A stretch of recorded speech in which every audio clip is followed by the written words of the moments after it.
രണ്ട് സാമ്രാജ്യങ്ങൾ എന്നതായിരുന്നു. അദൃശ്യമായ ലോകത്തിൽ നമ്മൾ കാണാത്ത രണ്ട് രാജ്യങ്ങളുണ്ട്. ഒന്നിനെ ദൈവരാജ്യമെന്നും വേറൊന്നിനെ സാത്താൻ്റെ രാജ്യമെന്നും വിളിക്കും. ദൈവരാജ്യത്തെ പുത്രൻ്റെ രാജ്യമെന്നും വെളിച്ചത്തിൻ്റെ സാമ്രാജ്യമെന്നും വിളിക്കാറുണ്ട്.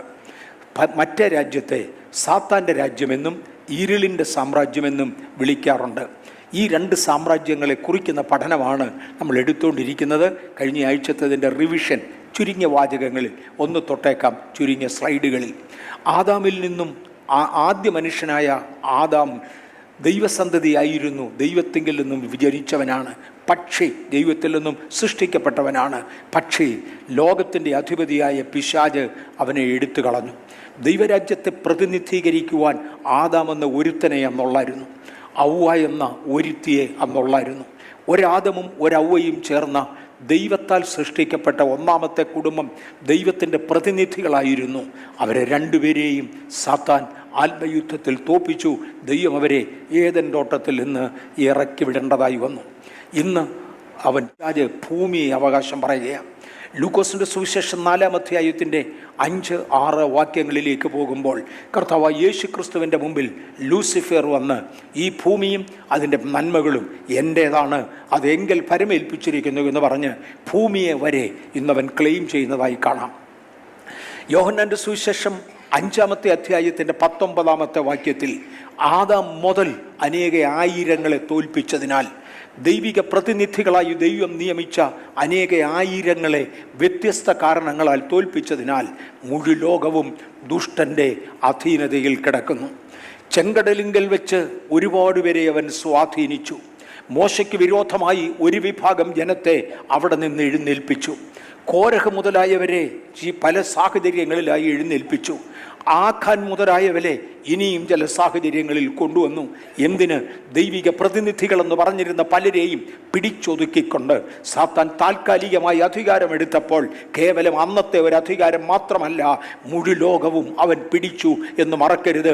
1 യോഹന്നാൻ 5:19 മുഴു ലോകവും സാത്താൻ്റെ അധീനതയിലായി. എൻ്റെ സഹോദരന്മാരെ, നമ്മുടെ ഭാഗം നമുക്ക് ചെയ്യാം. നമ്മെ തോൽപ്പിച്ചൊരു തൽക്കാല വിജയം അവൻ എടുക്കുകയല്ല. നമ്മിൽ ഒരാളിനെ തോൽപ്പിക്കുന്നത് മുഖേന അവൻ അതിനേക്കാൾ വലിയ ലാഭമുണ്ടാക്കുകയാണ് എന്ന് മറക്കരുത്. അടുത്തത്, അവൻ നമ്മുടെ മേൽ അധികാരം പറയുന്നു. മനുഷ്യൻ സാത്താൻ്റെ കൈവശം ആയിപ്പോയി. യെശയ്യാവിൻ്റെ പുസ്തകം 14-ാം അധ്യായത്തിൻ്റെ 13-14 വാക്യത്തിൻ പ്രകാരം സ്വർഗം അവൻ അവകാശം പറയാൻ ശ്രമിക്കുന്നുണ്ട്.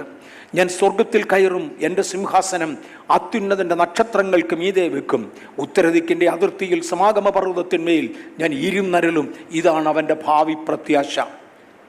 ഇവിടെയുള്ള ദൈവമക്കളെ, ദൈവസഭയെ, സഭ എന്നാൽ കറ, ചുളുക്കം, വാട്ടം, മാലിന്യമേ ഒന്നുമില്ലാതെ കർത്താവ് തിരഞ്ഞെടുത്തിരിക്കുന്ന സഭയെ വരെ ഒതുക്കിക്കൊണ്ട് കറയോ ചുളുക്കമോ വാട്ടമോ മാലിന്യമോ ഏൽപ്പിച്ച് സ്വർഗരാജ്യം വരെ പിടിച്ചടക്കുവാൻ അവൻ നടത്തുന്ന ശ്രമത്തിൻ്റെ നടുക്ക് ഒരു പ്രധാനപ്പെട്ട വാചകമുണ്ട്: എൻ്റെ സിംഹാസനം ദൈവത്തിൻ്റെ നക്ഷത്രങ്ങൾക്ക് മീതെ വെക്കും.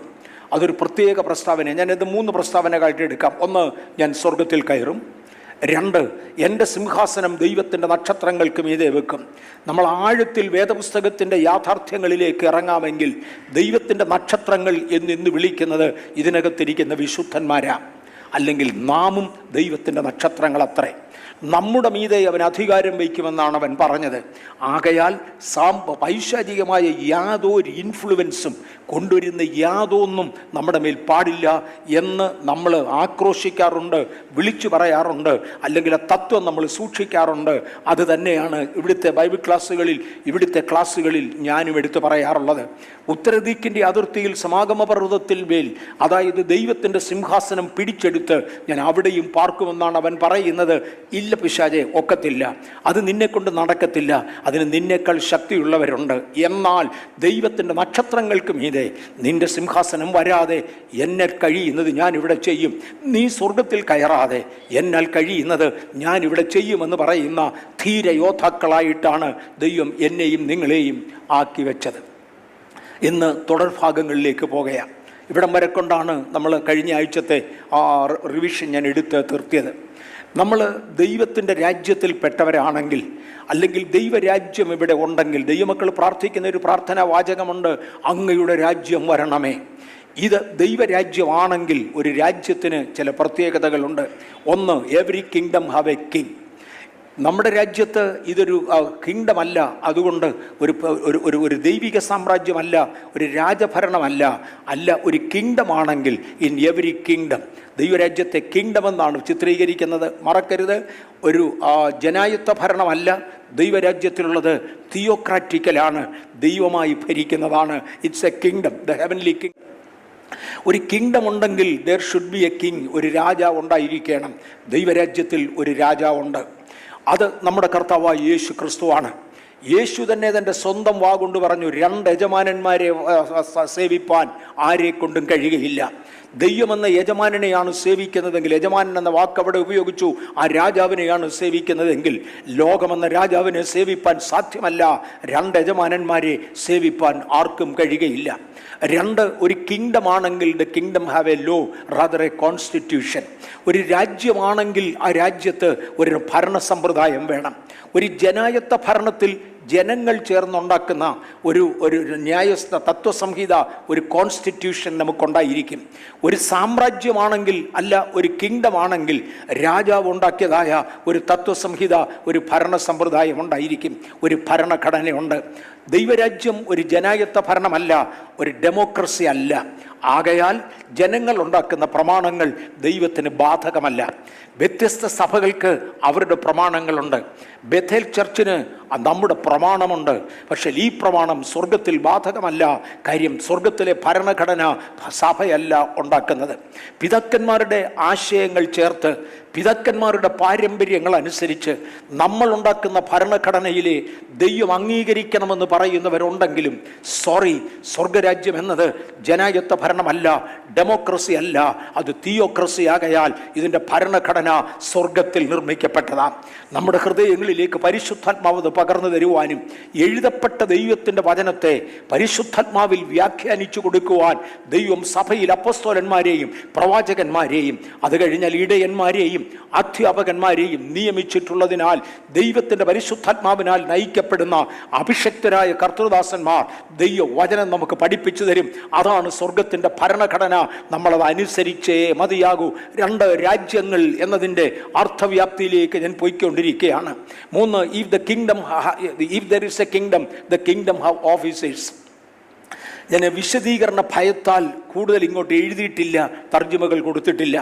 സ്വർഗത്തിലെ ദൈവത്തിന് അനേക ഭരണാധികാരികളുണ്ട്. there are officers. ഓരോ ഓഫീസർക്കും നിയമിക്കപ്പെട്ട ജോലിയുണ്ട്, അവർക്ക് നിയമിക്കപ്പെട്ട ജുറിസ്ഡിക്ഷൻസ് ഉണ്ട്.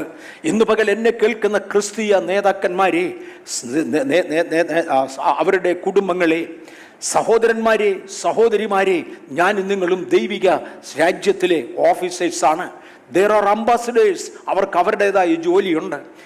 അവിടെ ഉപദേഷ്ടാക്കന്മാരുണ്ട്, അവിടെ അധ്യാപകരുണ്ട്, അവിടെ ദൈവസഭയെ ഭരിക്കുന്നവരുണ്ട്, അവിടെ വ്യത്യസ്ത വേലക്കാരുണ്ട്. അഡ്മിനിസ്ട്രേറ്റീവ് കപ്പാസിറ്റി മുതൽ ലേബർ കപ്പാസിറ്റി വരെ അനേകരെ ദൈവമാക്കിയിട്ടുണ്ട്. ഓരോരുത്തർക്കും അവരവരുടെ ജോലിയുണ്ട്. ആ കാര്യം മറക്കരുത്. എനിക്ക് നിയമിക്കപ്പെട്ട ഓഫീസ് എന്താണെന്ന് അറിഞ്ഞ് കർത്താവിനെ സേവിക്കുന്നവർക്കായി സ്തോത്രം. നിങ്ങൾ ദൈവത്താൽ മാന്യത പ്രാപിക്കുന്നവരാണ്. കഴിഞ്ഞ ദിവസങ്ങളിൽ ഇവിടെ വന്നിരുന്ന ദൂതുകൾക്കകത്ത് ഒരു കാര്യം മറക്കരുത്, നമ്മിൽ അനേകരുടെയും വിടി ഒരു ലീഡർഷിപ്പിലേക്കാണ്. കാര്യം ലഭിക്കുന്ന ട്രെയിനിങ് സാധാരണതല്ല. ഇവിടെ ലഭിക്കുന്ന ഉപദേശങ്ങൾ, ട്രെയിനിങ്ങുകൾ സാമാന്യമല്ല, ഉന്നതമാകയാൽ ദൈവത്തിന്റെ നേതൃവൃന്ദത്തിലേക്ക് തിരഞ്ഞെടുക്കപ്പെട്ടവരാണ് ഇതിനകത്തിരിക്കുന്ന ഓഫീസേഴ്സ് പലരും.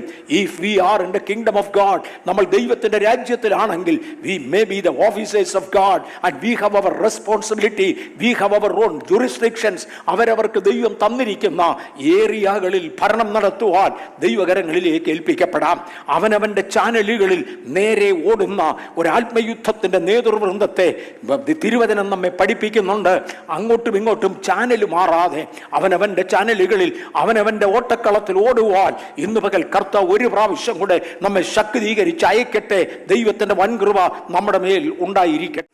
The kingdom has soldiers. Officers എന്ന് പറഞ്ഞതുകൊണ്ട് മാത്രം തീർന്നില്ല, ഞാൻ അടുത്തൊരു ലെവലിലേക്ക് ഇറങ്ങി വരികയാണ്. The kingdom has got soldiers. നാം സോൾജിയേഴ്സ് ആണ്. ക്രിസ്തുവിന് വേണ്ടി നാം പടയാളികളാണ്. ഞാൻ ഒരല്പം കഴിയുമ്പോൾ അത് വീണ്ടും ഒന്നുകൂടെ ആവർത്തിക്കും. നാം പടയാളികളാണെങ്കിൽ വ്യത്യസ്ത തരത്തിലുള്ള പടയാളികളുണ്ട്. ഞാൻ ഇപ്രാവശ്യം പെട്ടെന്ന് പരിശുദ്ധാത്മാവ് എൻ്റെ ഹൃദയത്തിൽ ഇത് തരുന്നത് കൊണ്ട് ഞാനൊന്ന് ഓർമ്മിപ്പിക്കാൻ പോകുകയാണ്. ഭാരതമെന്ന ഈ രാജ്യം അതിൻ്റെ അംബാസഡറെ ലോകത്തിൻ്റെ ഏതെങ്കിലും ഒരു ഭാഗത്തേക്ക് അയച്ചാൽ അംബാസഡറിന് സെക്യൂരിറ്റി കൊടുക്കേണ്ടത് രാഷ്ട്രത്തിൻ്റെ ഉത്തരവാദിത്വമാണ്. ഈ രാജ്യത്ത് നിന്ന് പ്രധാനപ്പെട്ട ഒരു വ്യക്തി വേറൊരു രാജ്യം വിസിറ്റ് ചെയ്യുകയാണെങ്കിൽ അവർ ചെല്ലുന്ന ഇടത്തുപോലും സെക്യൂരിറ്റി കൊടുക്കേണ്ടത് ഈ രാജ്യത്തിൻ്റെ കടമയാണ്. ഇന്ത്യൻ പ്രധാനമന്ത്രി ഏതെങ്കിലും കാരണത്താൽ അല്ലെങ്കിൽ ഇന്ത്യൻ പ്രസിഡന്റ് ഏതെങ്കിലും കാരണത്താൽ ഈ ബാംഗ്ലൂർ വിസിറ്റ് ചെയ്യുകയാണെങ്കിൽ ബാംഗ്ലൂരിലെ അഡ്മിനിസ്ട്രേഷന്റെ ജോലിയാണ് അവർക്ക് ആവശ്യമുള്ള പ്രൊട്ടക്ഷൻ കൊടുക്കുക. പക്ഷേ നിങ്ങൾക്കറിയാമോ, ഡൽഹിയിൽ നിന്ന് അവരുടെ സ്വന്തം പ്രൊട്ടക്ഷൻ കാണുമായിരിക്കും. സ്വർഗത്തിലെ ദൈവത്തിന്റെ ഭടന്മാർ ബാംഗ്ലൂർ പട്ടണത്തിലൂടെ യാത്ര ചെയ്യുമ്പോൾ ഒരു അന്യായമായ ശക്തി അവരോട് അടുത്തു വരാതെ വേണം ആത്മലോകത്തെ കൺട്രോൾ ചെയ്യുവാൻ, നിയന്ത്രിക്കുവാൻ ഒരു അധികാരം ഇതിനകത്തിരിക്കുന്ന മിലിറ്ററി ഓഫീസേഴ്സിന്റെ മേൽ അല്ലെങ്കിൽ ദൈവത്തിന്റെ ഓഫീസേഴ്സിന്റെ മേൽ ഇന്ന് പകൽ ഒരു പ്രാവശ്യം കൂടെ ഇംപ്രിന്റ് ആകട്ടെ എന്ന് പരിശുദ്ധാത്മാവ് ഓർമ്മിപ്പിക്കുകയാണ്. ദീർഘനാളുകൾ ഉപവസിക്കുവാനും ആത്മീക അധികാരങ്ങൾ ഏറ്റെടുക്കുവാനും സ്വർഗത്തിലെ ദൈവം നമുക്ക് പദവി തന്നെങ്കിൽ മറക്കരുത്, you are the kingdom soldiers. ഈ രാജ്യത്തിൽ നിന്ന് സ്വർഗത്തിലെ ദൈവത്തിന്റെ നാമത്തെ ഉയർത്തേണ്ടതിന് ആരെങ്കിലും ഈ ദേശത്ത് വരികയാണെങ്കിൽ ഇവിടുത്തെ ഒരൊറ്റ അശുദ്ധ ശക്തി, പൈശാചിക സാമ്രാജ്യത്തിന്റെ ശക്തികൾ തല ഉയർത്താതെ വേണം അവരെ ചവിട്ടി താഴ്ത്തുന്നത് എന്റെയും നിങ്ങളുടെയും കടമയാണ് എന്ന് മറക്കരുത്. We are the soldiers. പെട്ടെന്ന് പരിശുദ്ധാത്മാവ് തന്ന ഒരു പ്രത്യേക ആശയമാണത്. Kingdom its own culture. അതിൻ്റെതായ സംസ്കാരം ഏത് രാജ്യത്തിനുമുണ്ട്. ദൈവരാജ്യത്തിന് അതിൻ്റെ സംസ്കാരമുണ്ട്, പൈശാചിക സാമ്രാജ്യത്തിന് അതിൻ്റെയും സംസ്കാരമുണ്ട്. യേശു പറഞ്ഞത്, നിങ്ങൾ പ്രാർത്ഥിക്കുമ്പോൾ പറ, അങ്ങയുടെ രാജ്യം വരണമേ. Kingdom has got tax systems. Tax payments ഉണ്ട്. ടാക്സ് പേയ്മെൻറ്റ്സ് തന്നെയല്ല, അതിനകത്ത് ടാക്സ് പിരിക്കുകയും ചെയ്യും, ഓഫീസേഴ്സിന് ആവശ്യമുള്ളത് കൊടുക്കുകയും ചെയ്യും. ഇത് രണ്ടും ദൈവവും ഞാനും കൂടെ ഒരു സാമ്പത്തിക ബന്ധമുണ്ട്. ഞാൻ ദൈവരാജ്യത്തിൻ്റെ ഭാഗമാണെങ്കിൽ ബൈബിൾ അതിനെക്കുറിച്ച് പറയുന്നത് ഇങ്ങനെയാണ്: എൻ്റെ പാനപാത്രത്തിൻ്റെയും അവകാശം യഹോവയാണ്, എൻ്റെ സകല വസ്തുവകകളുടെയും എൻ്റെ പാനപാത്രത്തിൻ്റെയും പങ്ക് യഹോവയാണ്. ദൈവവുമായി പങ്കുള്ള ഒരു പാനപാത്രം ഞാനും നിങ്ങളും കൊണ്ടു നടക്കുവാൻ, ഒരു ഭക്ഷ്യപാത്രം ഞാനും നിങ്ങളും കൊണ്ടു നടക്കുവാൻ, കുറവ് വരാതെ ഇങ്ങോട്ട് തരാനും ദൈവം ആഗ്രഹിക്കുന്നത് വരെ അങ്ങോട്ട് കൊടുക്കുവാനും ദൈവവുമായി ഒരു ബന്ധത്തിൽ പോകുവാൻ സ്വർഗത്തിലെ ദൈവം നമുക്ക് കൃപ തരട്ടെ. നാം പ്രാർത്ഥിക്കുന്ന പ്രാർത്ഥന, അങ്ങയുടെ രാജ്യം വരണമേ. പ്രാർത്ഥിക്കുക മാത്രമല്ല, ആ രാജ്യം ഇവിടെ സ്ഥാപിക്കുവാൻ നമ്മളാകുന്നത് നമുക്ക് ചെയ്യാം. The eternal plan of God. ഞാൻ പറഞ്ഞല്ലോ, പിശാചിന് ഒരു പദ്ധതിയുണ്ട്. പിശാചിൻ്റെ പദ്ധതി, ഞാൻ സ്വർഗത്തിൽ കയറും, എൻ്റെ സിംഹാസനം ദൈവത്തിൻ്റെ നക്ഷത്രങ്ങൾക്ക് മീതെ വെക്കും, ഞാൻ ഉത്തരഗിരിയായ സിയോൻ പർവ്വതത്തിൻ്റെ മേൽ ഇരുന്നരുളും. ഇതാണ് അവൻ്റെ നിത്യതയെക്കുറിച്ചുള്ള പ്ലാന്. പക്ഷെ സ്വർഗത്തിലെ ദൈവത്തിന് there is another plan. ദൈവത്തിനൊരു പ്ലാൻ ഉണ്ട്. പിശാചിൻ്റെ പ്രവർത്തികളെ അഴിപ്പാൻ തന്നെ ദൈവപുത്രൻ പ്രത്യക്ഷനായി. എടാ പിശാച്, നീ കയറുമെന്ന് പറഞ്ഞാൽ നിന്നെ താഴെ ഇറക്കാൻ, നീ വാഴുമെന്ന് പറഞ്ഞാൽ നിന്നെ തൂത്തിറക്കാൻ നിരന്തര സമരം എനിക്കും നിങ്ങൾക്കുമുണ്ട്. തിരുവചനത്തിൽ ഒരു പ്രത്യേക വാക്ക് ഇങ്ങനെയുണ്ട്, ഞാൻ ഇതിനകത്ത് എവിടെയെങ്കിലും മെൻഷൻ ചെയ്തതായിട്ട് എനിക്ക് ഓർമ്മയില്ല. കാര്യം എനിക്കും ഇന്നലെ രാത്രിയിൽ ഒത്തിരി ഡിസ്റ്റർബൻസ് ഉണ്ടായിരുന്നു. അതുകൊണ്ട് വേണ്ടതുപോലെ ചെയ്തു തീർക്കുവാൻ എനിക്ക് കഴിഞ്ഞില്ല എന്ന് കർത്തൃസന്നിധിയിൽ സമ്മതിക്കുന്നു. എങ്കിലും പരിശുദ്ധാത്മാവ് തരുന്നതിന് ഒത്തവണ്ണം വീണ്ടും ആശയങ്ങൾ വരും. ഇങ്ങനെ ഒരു പദമുണ്ട്, മോശ പറയുന്നതാണ്, നപ്താലി എന്നും പോർക്കളമേടുകളിൽ തന്നെ. സെബുലൂനുണ്ടല്ലോ, പ്രാണനെ ത്യജിച്ച ജനമാ. നപ്താലി എന്നും പോർക്കളമേടുകളിൽ തന്നെയാണ്. ജീവിതത്തിൽ കർത്താവിന് വേണ്ടി സമർപ്പിക്കപ്പെട്ട് ദൈവിക പട്ടാളത്തിൽ രജിസ്ട്രേഷൻ ചെയ്ത ശേഷം എന്നും എന്നും എന്നും നിരന്തരം ദൈവിക പട്ടാളത്തിൽ കർത്താവിന് വേണ്ടി പോരാടുന്ന ആത്മസേനാനികൾക്കായി ഞാൻ എൻ്റെ ദൈവത്തെ സ്തുതിക്കുന്നു. എൻ്റെ യേശു ക്രിസ്തു ഈ മണ്ണിലേക്ക് ഇറങ്ങി വന്നത് പിശാചിൻ്റെ പ്രവർത്തികളെ അഴിക്കാനാണെങ്കിൽ എന്നെ അഭിഷേകം ചെയ്തത് അവൻ്റെ പ്രവർത്തികളെ അഴിക്കാനാണ്. 1 യോഹന്നാൻ 3:8 പിശാചിന്റെ പ്രവർത്തികളെ അഴിക്കുവാൻ ദൈവപുത്രൻ എഴുന്നേറ്റു വന്നു. ദൈവത്തിന്റെ നിത്യമായ പ്ലാനിനെ കുറിച്ച് 1 കൊരിന്ത്യർ 15:24-25 വാക്യങ്ങളിൽ തേണ്ട വിശുദ്ധ പൗലോസ് പറയുന്നത് ഇങ്ങനെയാണ്: പിന്നെ അവസാനം എന്ന് പറഞ്ഞാൽ ചില കാര്യങ്ങൾ കഴിഞ്ഞ ശേഷം അവസാനം വരും. അന്ന് ആ അവസാനത്തിൽ അവൻ എല്ലാ വാഴ്ചയ്ക്കും അധികാരത്തിനും ശക്തിക്കും നീക്കം വരുത്തിയിട്ട് രാജ്യം പിതാവായ ദൈവത്തെ ഏൽപ്പിക്കും. ഇന്ന് പകൽ അങ്ങുമിഞ്ഞും പ്രതിസന്ധികളുടെ ശക്തികളുണ്ട്, അങ്ങുമിഞ്ഞും എതിർക്കുന്ന ശക്തികളുണ്ട്. ഏതു ദൈവ പൈതലിനെയും സദാകാലം ഉപദ്രവിക്കുന്ന ഒരുപാട് പോരാളികൾ നാട്ടിൽ മുഴുവനുമുള്ളപ്പോൾ, ഇതിൻ്റെ എല്ലാം അപ്പുറത്ത് അന്ത്യസമയമാകുമ്പോൾ, എൻ്റെ യേശു മടങ്ങി വരുമ്പോൾ സകല ശക്തികൾക്കും സകല വാഴ്ചകൾക്കും നീക്കം വരുത്തും. ഇന്ന് എത്ര ശ്രമിച്ചിട്ട് മാറാത്ത ചില വാഴ്ചകളുണ്ട്. ഇന്ന് പകൽ യേശുവിൻ്റെ നാമത്തിൽ ദൈവജനത്തിൻ്റെ മുമ്പിൽ അവ കീഴടങ്ങും. എന്നാൽ ഇന്ന് കീഴടക്കുന്ന ശക്തിയെ യേശുവിൻ്റെ മടങ്ങി വരവെങ്കിൽ എല്ലാത്തിനെയും അവൻ നീക്കും. സകല ശത്രുക്കളെയും കാൽ ആക്കുവോളം താൻ വാഴേണ്ടതാണ്. ഇന്നും താൻ വാഴുകയാണ്. യേശു ഇന്ന് വാഴുന്നത് എന്നിലൂടെയാണ്, നമ്മിലൂടെയാണ്. നമ്മിലൂടെ ഇന്ന് വാഴുന്നവനായി യേശു ഇന്ന് പകൽക്കാലം യേശുവിന് വേണ്ടി വാഴുവാൻ എന്നെയും നിങ്ങളെയും വിളിക്കുകയാണ്. ഇതിനു വേണ്ടി നമുക്ക് അടുത്തു വരാം. കർത്താവ് നമ്മിലൂടെ വാഴേ. We are the soldiers of Christ. ആശയം ഞാൻ മുമ്പേ പറഞ്ഞു, ഒന്നുകൂടെ തൊടുമെന്ന് പറഞ്ഞു. ഞാൻ അതിൽ ചില വാക്യങ്ങൾ മാത്രം വായിക്കട്ടെ. തീമോത്തിയോസിൻ്റെ 2-ാം ലേഖനം 2-ാം അധ്യായം 3 മുതൽ 5 വരെയുള്ള വാക്യങ്ങളിൽ, ക്രിസ്തുയേശുവിൻ്റെ നല്ല ഭടനായി നീയും എന്നോടുകൂടെ കഷ്ടം സഹിക്കാം. പടചേർത്തവനെ പ്രസാദിപ്പിക്കേണ്ടതിന് യാതൊരു പടയാളിയും ജീവനകാര്യങ്ങളിൽ ഇടപെടാതിരിക്കുന്നു. ഒരുത്തൻ മല്ല് കെട്ടിയാലും ചട്ടപ്രകാരം പോരാടായിൽ കിരീടം പ്രാപിക്കയില്ല. സെൻറ്റൻസ് ബൈ സെൻറ്റൻസ് ആയിട്ട്, പോയിന്റ് ബൈ പോയിന്റ് ആയിട്ട് ഇതിനെ തിരിച്ചേ മതിയാകുള്ളൂ. ക്രിസ്തുയേശുവിൻ്റെ നല്ല ഭടനായി നീയും എന്നോടുകൂടെ കഷ്ടം സഹിക്കുക. ആയിരങ്ങളുടെ നടുവിൽ നിന്ന് പൗലോസ് ഒരു തീമോത്തിയോസിനെ വിളിച്ചുകൊണ്ട് പറയുകയാണ്, മോനെ തീമോത്തിയോസേ, ഇത് സാധാരണക്കാരനെ പോലെയല്ല, നിന്റെ മേലുള്ള വിളി പ്രത്യേകമാണ്. Praise the Lord. നിന്റെ ജനനം പ്രത്യേകമായിരുന്നെന്നറിയാമോ? നിന്റെ വല്യമ്മയിൽ ഈ വിശ്വാസം ഞാൻ പകർന്നതാ. അവൾ നിന്റെ അമ്മ ചൊവ്വെ വളർത്തിയതാ. നിന്റെ അമ്മയിലേക്ക് വിശ്വാസം പടർന്നു. ആ വിശ്വാസത്തിൽ നിന്നാണ് 3-ാം തലമുറ നിന്നെ ഞാൻ രംഗത്ത് കൊണ്ടുവന്നത്. ഇതിനകത്തിരിക്കുന്ന 3-ാം തലമുറക്കാരെ നിങ്ങളൊരു തീമോത്തിയോസ് ആകാൻ മറക്കരുത്. അല്ല, 1-ാം തലമുറക്കാരെ നാം ഒരു തീമോത്തിയോസ് ആകുവാൻ സ്വർഗത്തിലെ ദൈവം നമുക്ക് ഒരു കൃപ തരട്ടെ. തീമോത്തി ജനറേഷൻ എന്നൊക്കെ പറഞ്ഞ് പേരിട്ട് അതിനുവേണ്ടി താല്പര്യപ്പെടുന്ന അനേകരുണ്ട്. നല്ല കാര്യം. ഇതിനകത്തിരിക്കുന്ന ദൈവമക്കളോട് ഞാൻ പറയട്ടെ, നീയോ തീമോത്തിയോസേ ക്രിസ്തുയേശുവിൻ്റെ നല്ല ഭടനാകുമോനെ. സാധാരണ ഭടന്മാർ ആയിരങ്ങളുണ്ട്, സാധാരണ ഭടന്മാർ ഒരുപാട് പേരുണ്ട്. പക്ഷെ നീ ഒരു നല്ല ഭടനാകണം. ക്രിസ്തുയേശുവിൻ്റെ നല്ല ഭടനായി എന്നോടുകൂടെ കഷ്ടം സഹിക്കുക. നാം ഇറങ്ങിത്തിരിച്ചത് ക്രിസ്തുവിന് വേണ്ടി കഷ്ടം സഹിക്കാനാണ്. ക്രിസ്തുവിന് വേണ്ടി കഷ്ടം സഹിക്കുന്നെങ്കിൽ അവനോടുകൂടെ വാഴുമെന്ന് മറക്കരുത്. വാഴ്ചയുടെ അവകാശം നമ്മുടെ മേൽ കൽപ്പിച്ചാക്കിയവൻ കഷ്ടം സഹിക്കാനുള്ള പദവി ഇന്ന് നമുക്ക് തരുന്നതിനായി എൻ്റെ കർത്താവിനെ സ്തുതിക്കുന്നു. ഇന്നലെ ഏതോ കാരണത്താൽ എൻ്റെ വീട്ടിൽ ഞങ്ങൾ തമ്മിൽ, ഞാനും എൻ്റെ ഭാര്യയും കൂടെ സംസാരിക്കുമ്പോൾ ഞാൻ പറഞ്ഞു, എത്രയോ ദിവസങ്ങളിൽ കുളിക്കാതെ പലയിടത്ത് പോകേണ്ടി വന്നിട്ടുണ്ട്. ഞാൻ ചൂടുവെള്ളത്തിലേ കുളിക്കാറുള്ളൂ. വെള്ളം ചൂടാക്കാൻ ഇട്ടു, ചൂടാകുന്ന പരുവത്തിനായിരിക്കും ഇപ്പം ഇറങ്ങണമെന്ന് പറയുന്നത്. കുളിക്കാൻ ഒക്കത്തില്ല. പലപ്പോഴും ചായ എടുത്തു വെച്ചത് കുടിക്കാൻ സമയമില്ലാതെ പോയത് എത്രയോ പ്രാവശ്യം. ഞങ്ങളങ്ങ് ചായ ഇടാൻ വെച്ചത് തീ കെടുത്തിയേച്ച് പോകാം എന്ന് പറഞ്ഞ സാഹചര്യത്തിലാണ് ഞങ്ങൾ തമ്മിലത് സംസാരിച്ചത്. എത്രയോ പ്രാവശ്യം ആഹാരം വിളമ്പി വെച്ച ശേഷം കഴിക്കാൻ നേരമില്ല എന്ന് പറഞ്ഞു പോയിട്ടുണ്ട്. പക്ഷെ ഞാൻ ത്യാഗം സഹിക്കുന്ന കൂട്ടത്തിലല്ല, കഷ്ടം സഹിക്കുന്ന കൂട്ടത്തിലല്ല. തല്ലും വെട്ടും കുത്തും കൊലയും കൊള്ളിവെപ്പും നാൾതോറും അനുഭവിക്കുന്ന 10,000 ഈ മണ്ണിൽ അല്പമെങ്കിലും ക്രിസ്തുവിന് വേണ്ടി കഷ്ടം സഹിക്കുന്നവർക്കായി എൻ്റെ കർത്താവിനെ വാഴ്ത്തുന്നു. ഇതൊരു വലിയ കാര്യമല്ല. ഇതിനകത്തിരിക്കുന്ന ഏതെങ്കിലും ഒരു മാതാവ് സ്വന്തം കുഞ്ഞ് കരയുന്ന കാരണത്താൽ എടുത്തു വെച്ച ആഹാരം കഴിക്കാതെ കുഞ്ഞിനെ ഫീഡ് ചെയ്യാൻ പോകാത്തവരുണ്ടെങ്കിൽ പറ, ഞാൻ പറയാം, അവൾ അമ്മയല്ല. ഏതെങ്കിലും ഒരു ഭവനത്തിൽ കുഞ്ഞുങ്ങളുടെ ആവശ്യം നോക്കേണ്ടതിന് വേണ്ടി സമയത്തിന് കുളി മാറ്റിവെക്കുകയും ചായ മാറ്റിവെക്കുകയും ചെയ്യാത്ത കുടുംബങ്ങളുണ്ടോ? ഉണ്ടെങ്കിൽ ഞാൻ പറയാം, അവർ മാതാപിതാക്കളല്ല. നമ്മുടെ സ്വന്തം മക്കൾക്ക് വേണ്ടി നമ്മളത് കരുതുന്നെങ്കിൽ ഇന്ന് പകൽ സ്വർഗത്തിലെ പിതാവ് ചോദിക്കുക, തീമോത്തിയോസേ ആത്മാർത്ഥത എവിടെടാ? തീമോത്തിയോസേ, നീ എന്നോടുകൂടെ കഷ്ടം സഹിക്ക്. ക്രിസ്തുയേശുവിൻ്റെ നല്ല ഭടനായിരിക്കെ. സാധാരണ ഭടന്മാരല്ല നീ, എൻ്റെ നല്ല ഭടനായി എന്നോടുകൂടെ കഷ്ടം സഹിക്കെ. കഴിഞ്ഞ ദിവസം ഇവിടെ നടന്ന ഉപവാസ പ്രാർത്ഥനയിൽ ഒരു പ്രത്യേക ദിവസം, എനിക്ക് തോന്നുന്നത് കഴിഞ്ഞ വ്യാഴാഴ്ചയായിരുന്നു തോന്നുന്നു, ഒരു ശക്തമായ ആത്മവ്യാപാരം ഇവിടെ നടന്നുകൊണ്ടിരുന്നു. നമ്മുടെ ഒരു സഹോദരന് വരാൻ പറ്റിയില്ല. അന്ന് വൈകിട്ട് അദ്ദേഹം കരഞ്ഞ് വിളിച്ച് എൻ്റെ അടുക്ക വന്നു. ഞാൻ ചെന്ന ബ്രദർ, ഇത്ര ഭയങ്കര സങ്കടം. എന്നോട് പറഞ്ഞു, എന്നെ ഡ്യൂട്ടി കിട്ടു.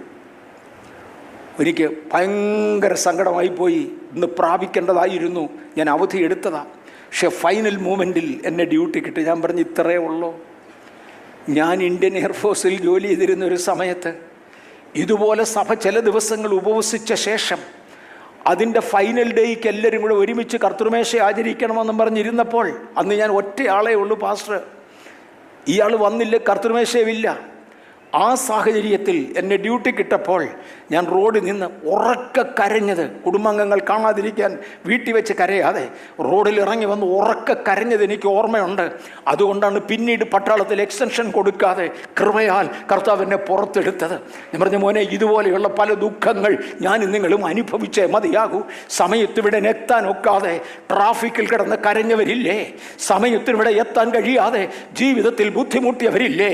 ഇതെല്ലാം എന്നോട് പറയുന്ന ഒന്ന് തീമോത്തിയോസാണ്. ക്രിസ്തുയേശുവിൻ്റെ നല്ല ഭടനായി. സാഹചര്യപ്പെട്ടില്ല, അതുകൊണ്ട് പോയില്ല. മോനെ, നിന്റെ കാര്യം അല്ല പറഞ്ഞത്, നല്ല ഭടന്മാരുടെ കാര്യമാണ്. എനിക്ക് വലിയ ഇൻട്രസ്റ്റ് തോന്നിയില്ല, അതുകൊണ്ട് പോയില്ല.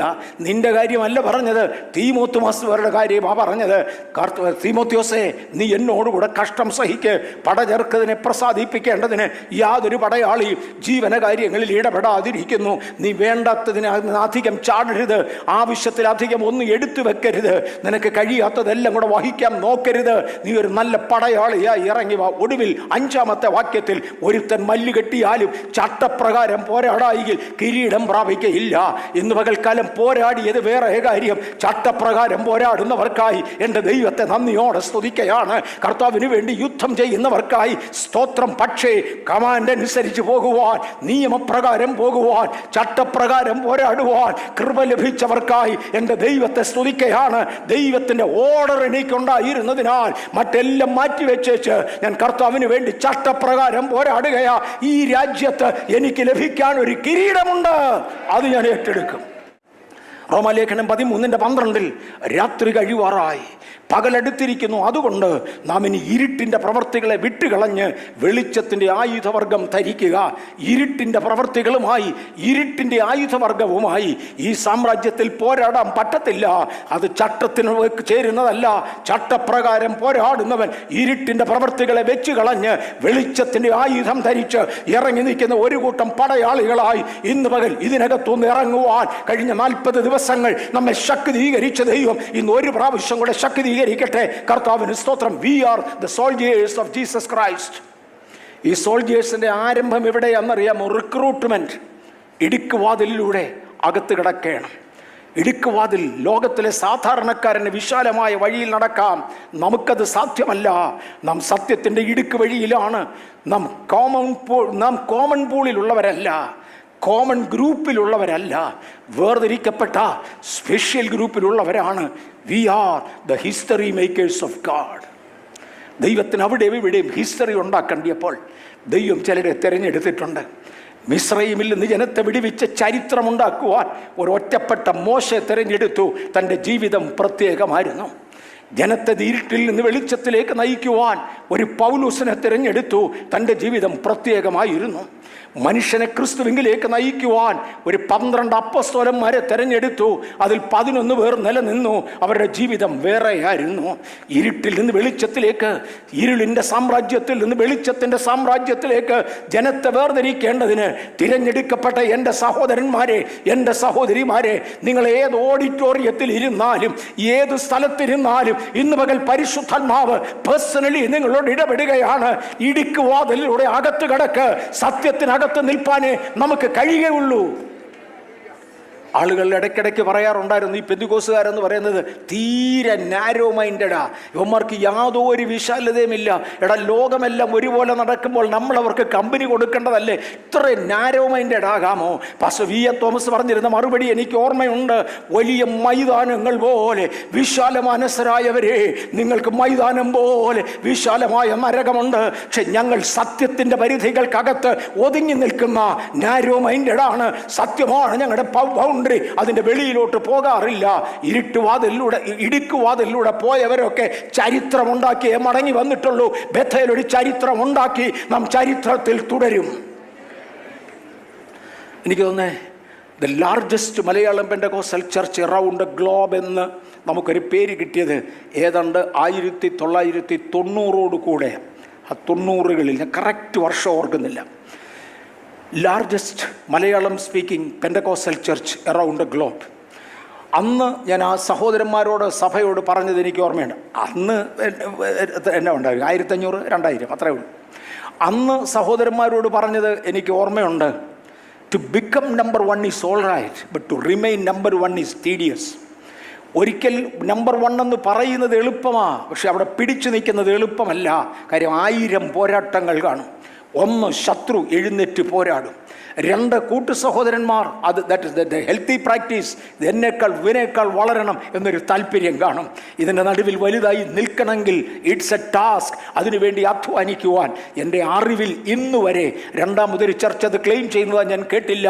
പ്യുവർ ക്ലാസിക്കൽ പെന്തക്കോസ്റ്റൽ ഡോക്ട്രിൻ തുടരുന്നവരും, I repeat, pure classical Pentecostal doctrine തുടരുന്നവരും, ജീവിത വിശുദ്ധിയെ മുന്നിട്ട് കാണിക്കുന്നവരും, ദൈവവചനപ്രകാരം ജീവിക്കുന്നവരും, പെന്തക്കോസ്റ്റൽ എക്സ്പീരിയൻസ് പ്രാക്ടീസ് ചെയ്യുന്നവരും. പെന്തക്കോസ്റ്റൽ എക്സ്പീരിയൻസ് എന്ന് പറഞ്ഞാൽ വല്ലപ്പോഴും 2 മറുഭാഷ പറയുന്നതല്ല, താളം തെറ്റിച്ച് കൈയടിക്കുന്നതല്ല. അതിനകത്ത് നിങ്ങളീ കാണുകയും നിങ്ങളീ കേൾക്കുകയും ചെയ്യുന്നത് എന്ന് വിളിച്ചു പറഞ്ഞതുപോലെ ഒരു അനുഭവത്തിലൂടെ നടക്കുന്ന ആ പെന്തക്കോസ്റ്റ് എക്സ്പീരിയൻസിൽ പോകുന്ന മറ്റാരെയും ഇതുവരെയും കേട്ടിട്ടില്ല. ഇന്ന് വരെ നിർത്തിയ ദൈവം. ഞാൻ അടുത്ത തലമുറയോടൊരു ചോദ്യം ചോദിക്കട്ടെ, ഇത് നിങ്ങൾ നിലനിർത്തുമോ? നമ്മുടെ മേൽ സമർപ്പിക്കപ്പെട്ട ഒരു ദൈവിക ദൗത്യം നിലനിർത്തുവാൻ സ്വർഗത്തിലെ ദൈവം നമ്മെ ശക്തീകരിക്കട്ടെ. We are the soldiers of Jesus. ദൈവത്തിൻ്റെ പദ്ധതിയിൽ പോകുന്നവരാണ് നാം. നിരന്തരം യുദ്ധഭൂമിയിലാണ്. മറക്കരുത്. 1 യോഹന്നാൻ 3:8 നമ്മൾ കണ്ടു, പിശാചിൻ്റെ പ്രവർത്തികളെ അഴിപ്പാനാണ് വന്നത്. 1-ാം ആദാം ദൈവിക പ്രതിപുരുഷൻ തകർന്നു വീണ മണ്ണിലാണ് നാം നിൽക്കുന്നത്. മലയാളത്തിലൊരു പാട്ടുണ്ട്, എന്നിലും ഭക്തർ എന്നിലും ശക്തർ ഓടി നശിച്ചു കാണുന്നു ഞാൻ അസ്ഥിപഞ്ജരങ്ങൾ വീരപൂമാങ്കളിൽ, ഈ വീരന്മാരിൽ വീണുപോയവരുടേത്. എന്നിലും ഭക്തർ എന്നിലും ശക്തർ വീണു തകർന്നു ഈ പോർക്കളത്തിൽ. ആ പോർക്കളത്തിലാണ് സ്വർഗത്തിൽ ദൈവം എന്നെ നിർത്തിയത്. എൻ്റെ സഹോദരിമാരെ, എൻ്റെ സഹോദരന്മാരെ, എൻ്റെ യുവാക്കളെ, യുവതികളെ, എൻ്റെ കുഞ്ഞുങ്ങളെ, അനേക ഭക്തന്മാർ ഓടി തകർന്നതായ ഈ പോർക്കളത്തിലേക്ക് ഇറക്കി നിർത്തിയപ്പോൾ സ്വർഗത്തിലെ ദൈവം തൻ്റെ പരിശുദ്ധാത്മാവിനെ തന്നു. തൻ്റെ കോൺസ്റ്റിറ്റ്യൂഷൻ നമ്മെ ഏൽപ്പിച്ചു. എന്നിട്ട് പറഞ്ഞു, പോ മോനെ, സ്വർഗത്തിൻ്റെ ട്രഷറി നിനക്ക് വേണ്ടി തുറന്നിരിക്കുകയാണ്. ആവശ്യമുള്ളതെല്ലാം തന്നുകൊണ്ടിരിക്കും. പോരാടി ജയിക്കുവാൻ, വീര്യത പ്രാപിപ്പാൻ ഞാൻ നിങ്ങളെ വിളിച്ചിരിക്കുകയാണ്. ഉൽപ്പത്തി പുസ്തകം 3:23 യഹോവയായ ദൈവം ആ 1-ാമത്തെ പ്രതിപുരുഷനെ ഏദനിൽ നിന്ന് പുറത്താക്കി. മറക്കരുത്. ഇന്ന് പകൽ ഇതിനകത്തിരിക്കുന്ന ദൈവം ഇതിലെ സ്വാഭാവിക കൊമ്പുകളെ ആദരിക്കാതെ പലതിനെയും ഓടിച്ചു കളഞ്ഞെങ്കിൽ ഞെളിയാതെ ഭയപ്പെടുക, കൃപയിൽ നിൽക്കുവാൻ ഏൽപ്പിക്കപ്പെടുക. നാം ഒടുക്കത്തെ വിരുദ പ്രാപിക്കും. 1 കൊരിന്ത്യർ 15:45 ഒടുക്കത്തെ ആദാമായ യേശു, ഹി ബിക്കേം എ ക്വിക്കനിങ് സ്പിരിറ്റ്. ഞാൻ ക്ഷീണിച്ചു പോകുമ്പോൾ, ഞാൻ തളർന്നു പോകുമ്പോൾ, ഞാൻ നിരാശനാകുമ്പോൾ എന്നെ പിന്നെയും ജീവിപ്പിക്കുന്ന 1-ാമത്തെ ആദാം മണ്ണുകൊണ്ടുള്ളവനായിരുന്നു. അവൻ വീണുപോയപ്പോൾ ഒടുക്കത്തെ ആദാമായി എൻ്റെ യേശു മടങ്ങി വന്നു, ജീവിപ്പിക്കുന്ന ആത്മാവായി. ഇന്ന് പകൽ നിർജീവതയിൽ തുടരുന്ന, ഇന്ന് പകൽ ജീവൻ കുറഞ്ഞുപോയ ചിലതിന് യേശുവിൻ്റെ നാമത്തില് ആ ജീവൻ വ്യാപരിക്കേണ്ടതിന്, ഓ ഗോഡ്, ജീവിപ്പിക്കുന്ന ആത്മാവായവൻ നമ്മുടെ നടുക്കത്തിലുണ്ട്. ഈ ബിക്കം ദ ക്വിക്കനിങ് സ്പിരിറ്റ്. കൊലോസ്യ ലേഖനം 2:14-15 യേശു പിശാചിനെ ആയുധവർഗം വെപ്പിച്ച് അവൻ്റെ മേൽ ജയത്തിൻ്റെ ഉത്സവം കൊണ്ടാടി. പിശാചേ, നീ എൻ്റെ അടുക്കൽ ജയിക്കത്തില്ല, നിന്റെ ആയുധം താഴെ വെക്ക്. കാരണം എൻ്റെ യേശു കാൽവറിയിൽ ഒരു കർമ്മം നിർവഹിച്ചതിനാൽ തൻ്റെ രക്തം കൊണ്ട് എന്നെയും നിങ്ങളെയും വീണ്ടെടുത്ത കൂട്ടത്തിൽ ഇവൻ്റെ കയ്യിലെ ആയുധങ്ങൾ അവനെ കൊണ്ട് താഴെ വെപ്പിച്ചതാണ്. ഇന്ന് പകൽക്കാലം യേശുവിൻ്റെ രക്തത്തിൽ നിന്ന് ഒളിച്ചു മാറി അവനെ കൊണ്ട് ആയുധം തിരികെ എടുപ്പിക്കാതെ സ്തുതിയോടെ ദൈവസന്നിധിയിൽ പ്രമാണത്തിൽ നിൽക്കുന്ന ദൈവ പൈതലേ, അവൻ ക്രൂശിൽ ആയുധങ്ങളെ നിർജീവമാക്കി അവൻ്റെ മേൽ ജയത്തിൻ്റെ ഉത്സവം കൊണ്ടാടി. എഫെസ് ലേഖനം 6:10 പറയുന്നു, പിശാചിനെ കൊണ്ട് കൊണ്ട് ആയുധം താഴെ വെപ്പിച്ചവൻ എന്നെയും നിങ്ങളെയും ദൈവത്തിൻ്റെ സർവ്വയായുധവർഗം ധരിപ്പിക്കുകയും ചെയ്തു. ഒരുത്തൻ്റെ കയ്യിൽ നിന്ന് ആയുധം പിടിച്ചു പറിച്ച് ഇപ്പുറത്ത് നിന്ന് എൻ്റെ കയ്യിലോട്ട് തന്നേച്ചു പറഞ്ഞു, യുദ്ധം ചെയ്യും മോനെ, യുദ്ധം ചെയ്, ഞാൻ നിന്നെ യുദ്ധത്തിന് വേണ്ടി നിർത്തുകയാ. നിന്റെ പുറകിൽ ഞാൻ ദൂതന്മാരെ തരാം, നിന്റെ പുറകിൽ എൻ്റെ ആത്മാവിൻ്റെ ശക്തിയുണ്ട്.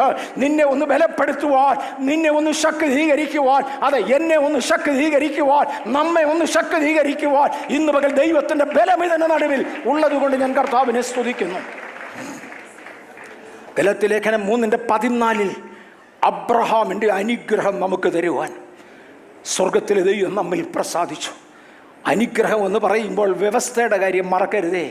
വ്യവസ്ഥയും അനുഗ്രഹവും കൂടെ ഒരുമിച്ച നിന്റെ പിതൃഭവനത്തെയും ചർച്ചക്കാരെയും വിട്ട് എന്നെ അനുഗമിക്ക്, എന്നാൽ ഞാൻ നിന്നെ വലിയവനാക്കും. നിന്നോട് പറഞ്ഞ കണ്ടീഷൻ നീ അനുസരിച്ചെങ്കിൽ മാത്രമേ ഞാൻ പറഞ്ഞ വാഗ്ദത്തങ്ങൾ നിനക്ക് ലഭിക്കുകയുള്ളൂ. മാത്രമല്ല, നമ്മുടെ പുറകിൽ നമ്മളെ സപ്പോർട്ട് ചെയ്യാൻ വേണ്ടി ഒരു കൂട്ടം ദൂതന്മാരെ സ്വർഗത്തിലെ ദൈവം കാവലായി തന്നിട്ടുണ്ട്. എബ്രായ ലേഖനം 1-ാം അധ്യായത്തിൻ്റെ 14-ാമത്തെ വാക്യത്തിൽ കോടാനു കോടാനു കോടാനു കോടാനു കോടി ദൂതന്മാരെ കുറിച്ച് ഇങ്ങോട്ട് പറഞ്ഞേച്ചു പറയുകയാണ്, അവരൊക്കെയും രക്ഷ പ്രാപിപ്പാനുള്ളവരുടെ ശുശ്രൂഷയ്ക്ക് അയക്കപ്പെടുന്ന സേവകാത്മാക്കളല്ലയോ. ഒരു വലിയ വിഭാഗം ദൂതന്മാരുണ്ട്, എണ്ണിത്തീർക്കാൻ ഒക്കത്തില്ല. കൊച്ചു മനുഷ്യനെ കൊണ്ട് ഇതൊന്നും നടക്കുന്നതല്ല.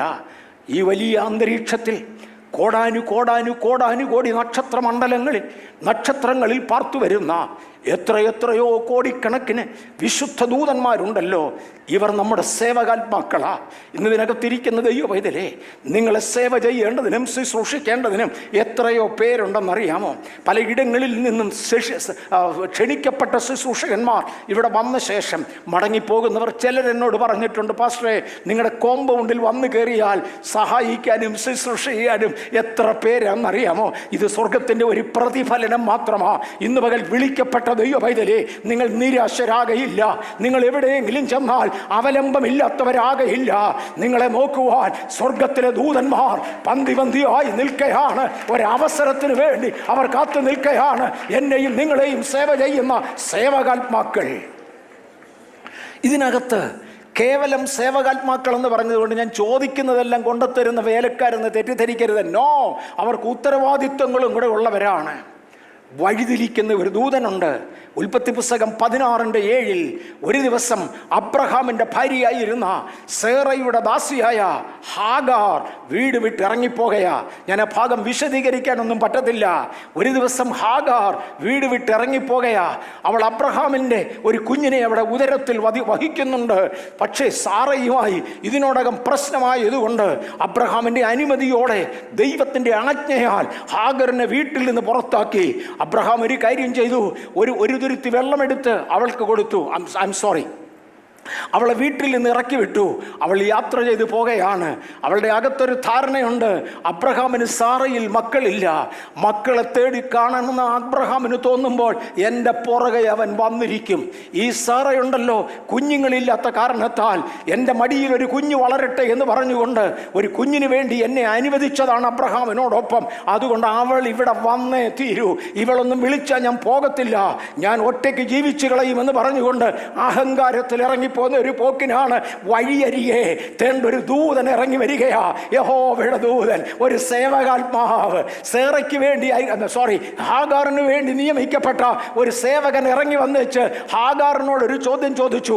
അബ്രഹാമിന്റെ ഭാര്യയായ സാറയുടെ ദാസിയായ ഹാഗറെ, നീ എവിടുന്ന് വരുന്നു, എങ്ങോട്ട് പോകുക? അത്രയേ ഉള്ളൂ. മലയാള വേദപുസ്തകത്തിൽ ഞാൻ ഇവിടെ വർഷങ്ങൾക്ക് മുമ്പ് എടുത്തിട്ടുണ്ട്. ഇംഗ്ലീഷിലെ ചോദ്യം ഇച്ചിരൂടെ തമാശ. Whither to shall thou go? നീ എവിടേക്ക് പോകുന്നു എന്നാണ് ഇംഗ്ലീഷ് കിങ് ജെയിംസ്. നീ എവിടുന്ന് വരുന്നു, എങ്ങോട്ട് പോകുന്നു എന്നാണ് ചോദ്യം മലയാളത്തിൽ. പക്ഷെ ഇംഗ്ലീഷിൽ ഇത് വായിക്കുമ്പോൾ whither to shall thou go, അതിനേക്കാൾ നല്ലൊരു വ്യാഖ്യാനമുണ്ട്. ഈ പോക്ക് കണ്ടിട്ട് പോവാണല്ലോ, എവിടം വരെ പോടി, നീ എവിടം വരെ പോ, അതാ ചോദ്യം. നിന്റെ ഇപ്പോഴത്തെ ഗമ കണ്ടിട്ട് ഏതാണ്ടൊക്കെ വലിയ പ്രതീക്ഷയോടെയാണല്ലോ പോകുന്നത്. നീ എവിടം വരെ പോവും, നീ എവിടം വരെ പോവും ചോദിച്ചുണർത്തുവാൻ. ഞാൻ ആരാന്നറിയാമോ? അബ്രഹാമിൻ്റെ ഭാര്യ. അദ്ദേഹത്തിൻ്റെ കുഞ്ഞിനെ എൻ്റെ ഉദരത്തിൽ വഹിക്കുന്നു. ഇതൊക്കെയാണ് ഇവിടെ അഹങ്കാരം. ദൂതം വന്ന് ഓർപ്പിച്ചു, ചുമ്മാ ഇരിപ്പെണ്ണേ, അബ്രഹാമിൻ്റെ ഭാര്യയായ സേറയുടെ ദാസിയായ ഹാഗറേ, നീ എവിടുന്ന് വരുന്നു? നീ എവിടം വരെ പോമടി?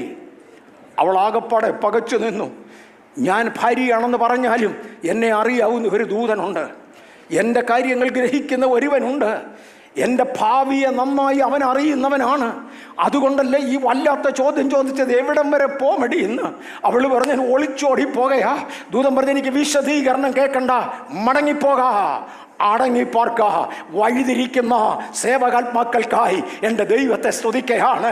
എക്സ്പ്ലനേഷൻ ഇല്ലാതെ വഴിതിരിച്ചു വിടുന്ന ദൈവദൂതന്മാർക്കായി ഈ ദിവസങ്ങളിൽ ചിലതിനെ വഴിതിരിക്കുവാൻ അടുത്തു വരുമ്പോൾ മറുതലിക്കാതെ വണ്ണം കീഴടങ്ങുന്ന ദൈവവൈതലെ മറക്കരുത്. സേവകാത്മാക്കൾ,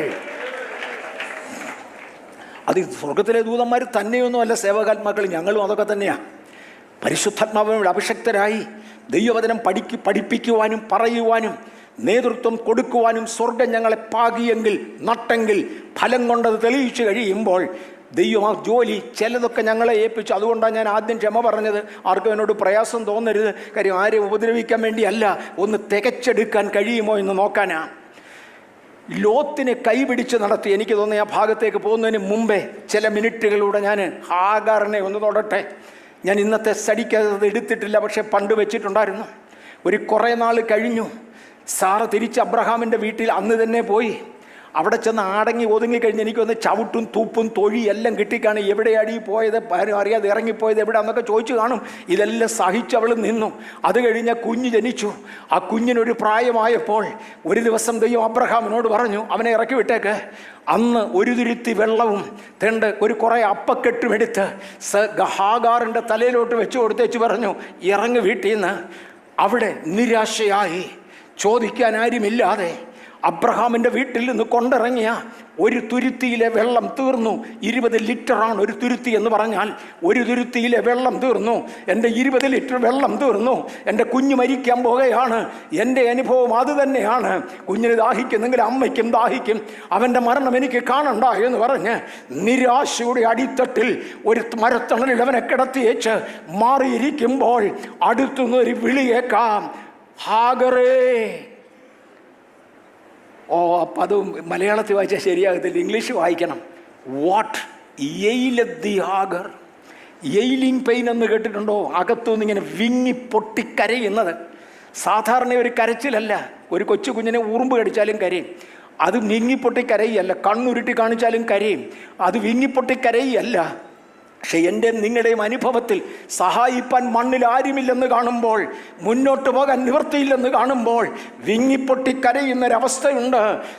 വിങ്ങിപ്പൊട്ടിക്കരയുമ്പോൾ അടുത്തൊരു ശബ്ദം കേൾക്കാം, ഹാഗറേ വാട്ട് എയിലെത്തി.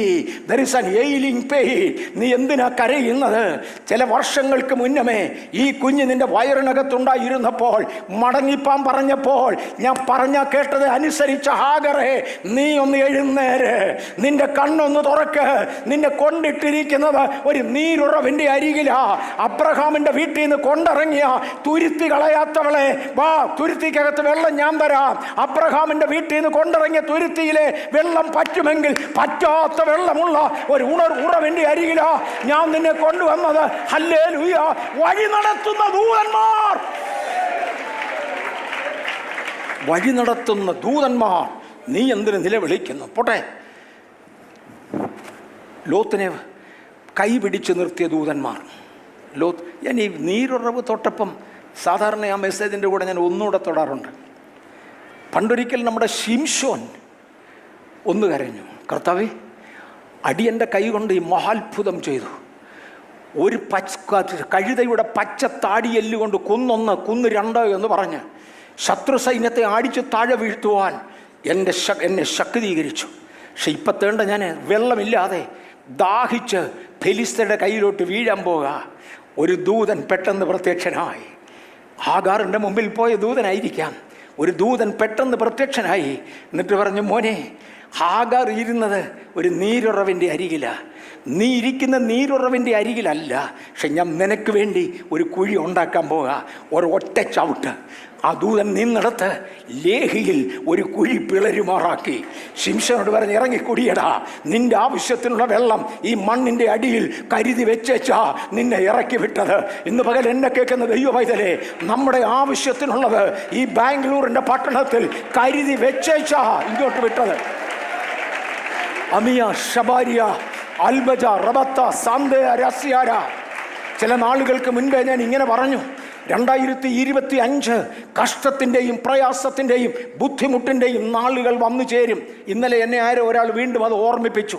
ഒരുപാട് സഭകളിൽ, പ്രത്യേകിച്ചും ന്യൂ ജനറേഷനിൽ അനുഗ്രഹത്തിൻ്റെ വർഷമാണ്, തീരാത്ത നന്മയുടെ വർഷമാണ് എന്നൊക്കെ പറഞ്ഞപ്പോൾ ബേഥേലിൽ ഞാൻ ഒരു പ്രാവശ്യം പറഞ്ഞിരുന്നു, കാലം ഇത് അന്ത്യമാകയാൽ ദൈവത്തിൻ്റെ വചനപ്രകാരം നാം ഒരു അന്ത്യകാലത്തേക്ക് അടുക്കുന്നതിനാൽ എല്ലാ പ്രാർത്ഥനകൾക്കും മറുപടി കിട്ടാതെ ടഫായ ഒരു സാഹചര്യത്തിലേക്ക് വരികയാണ്.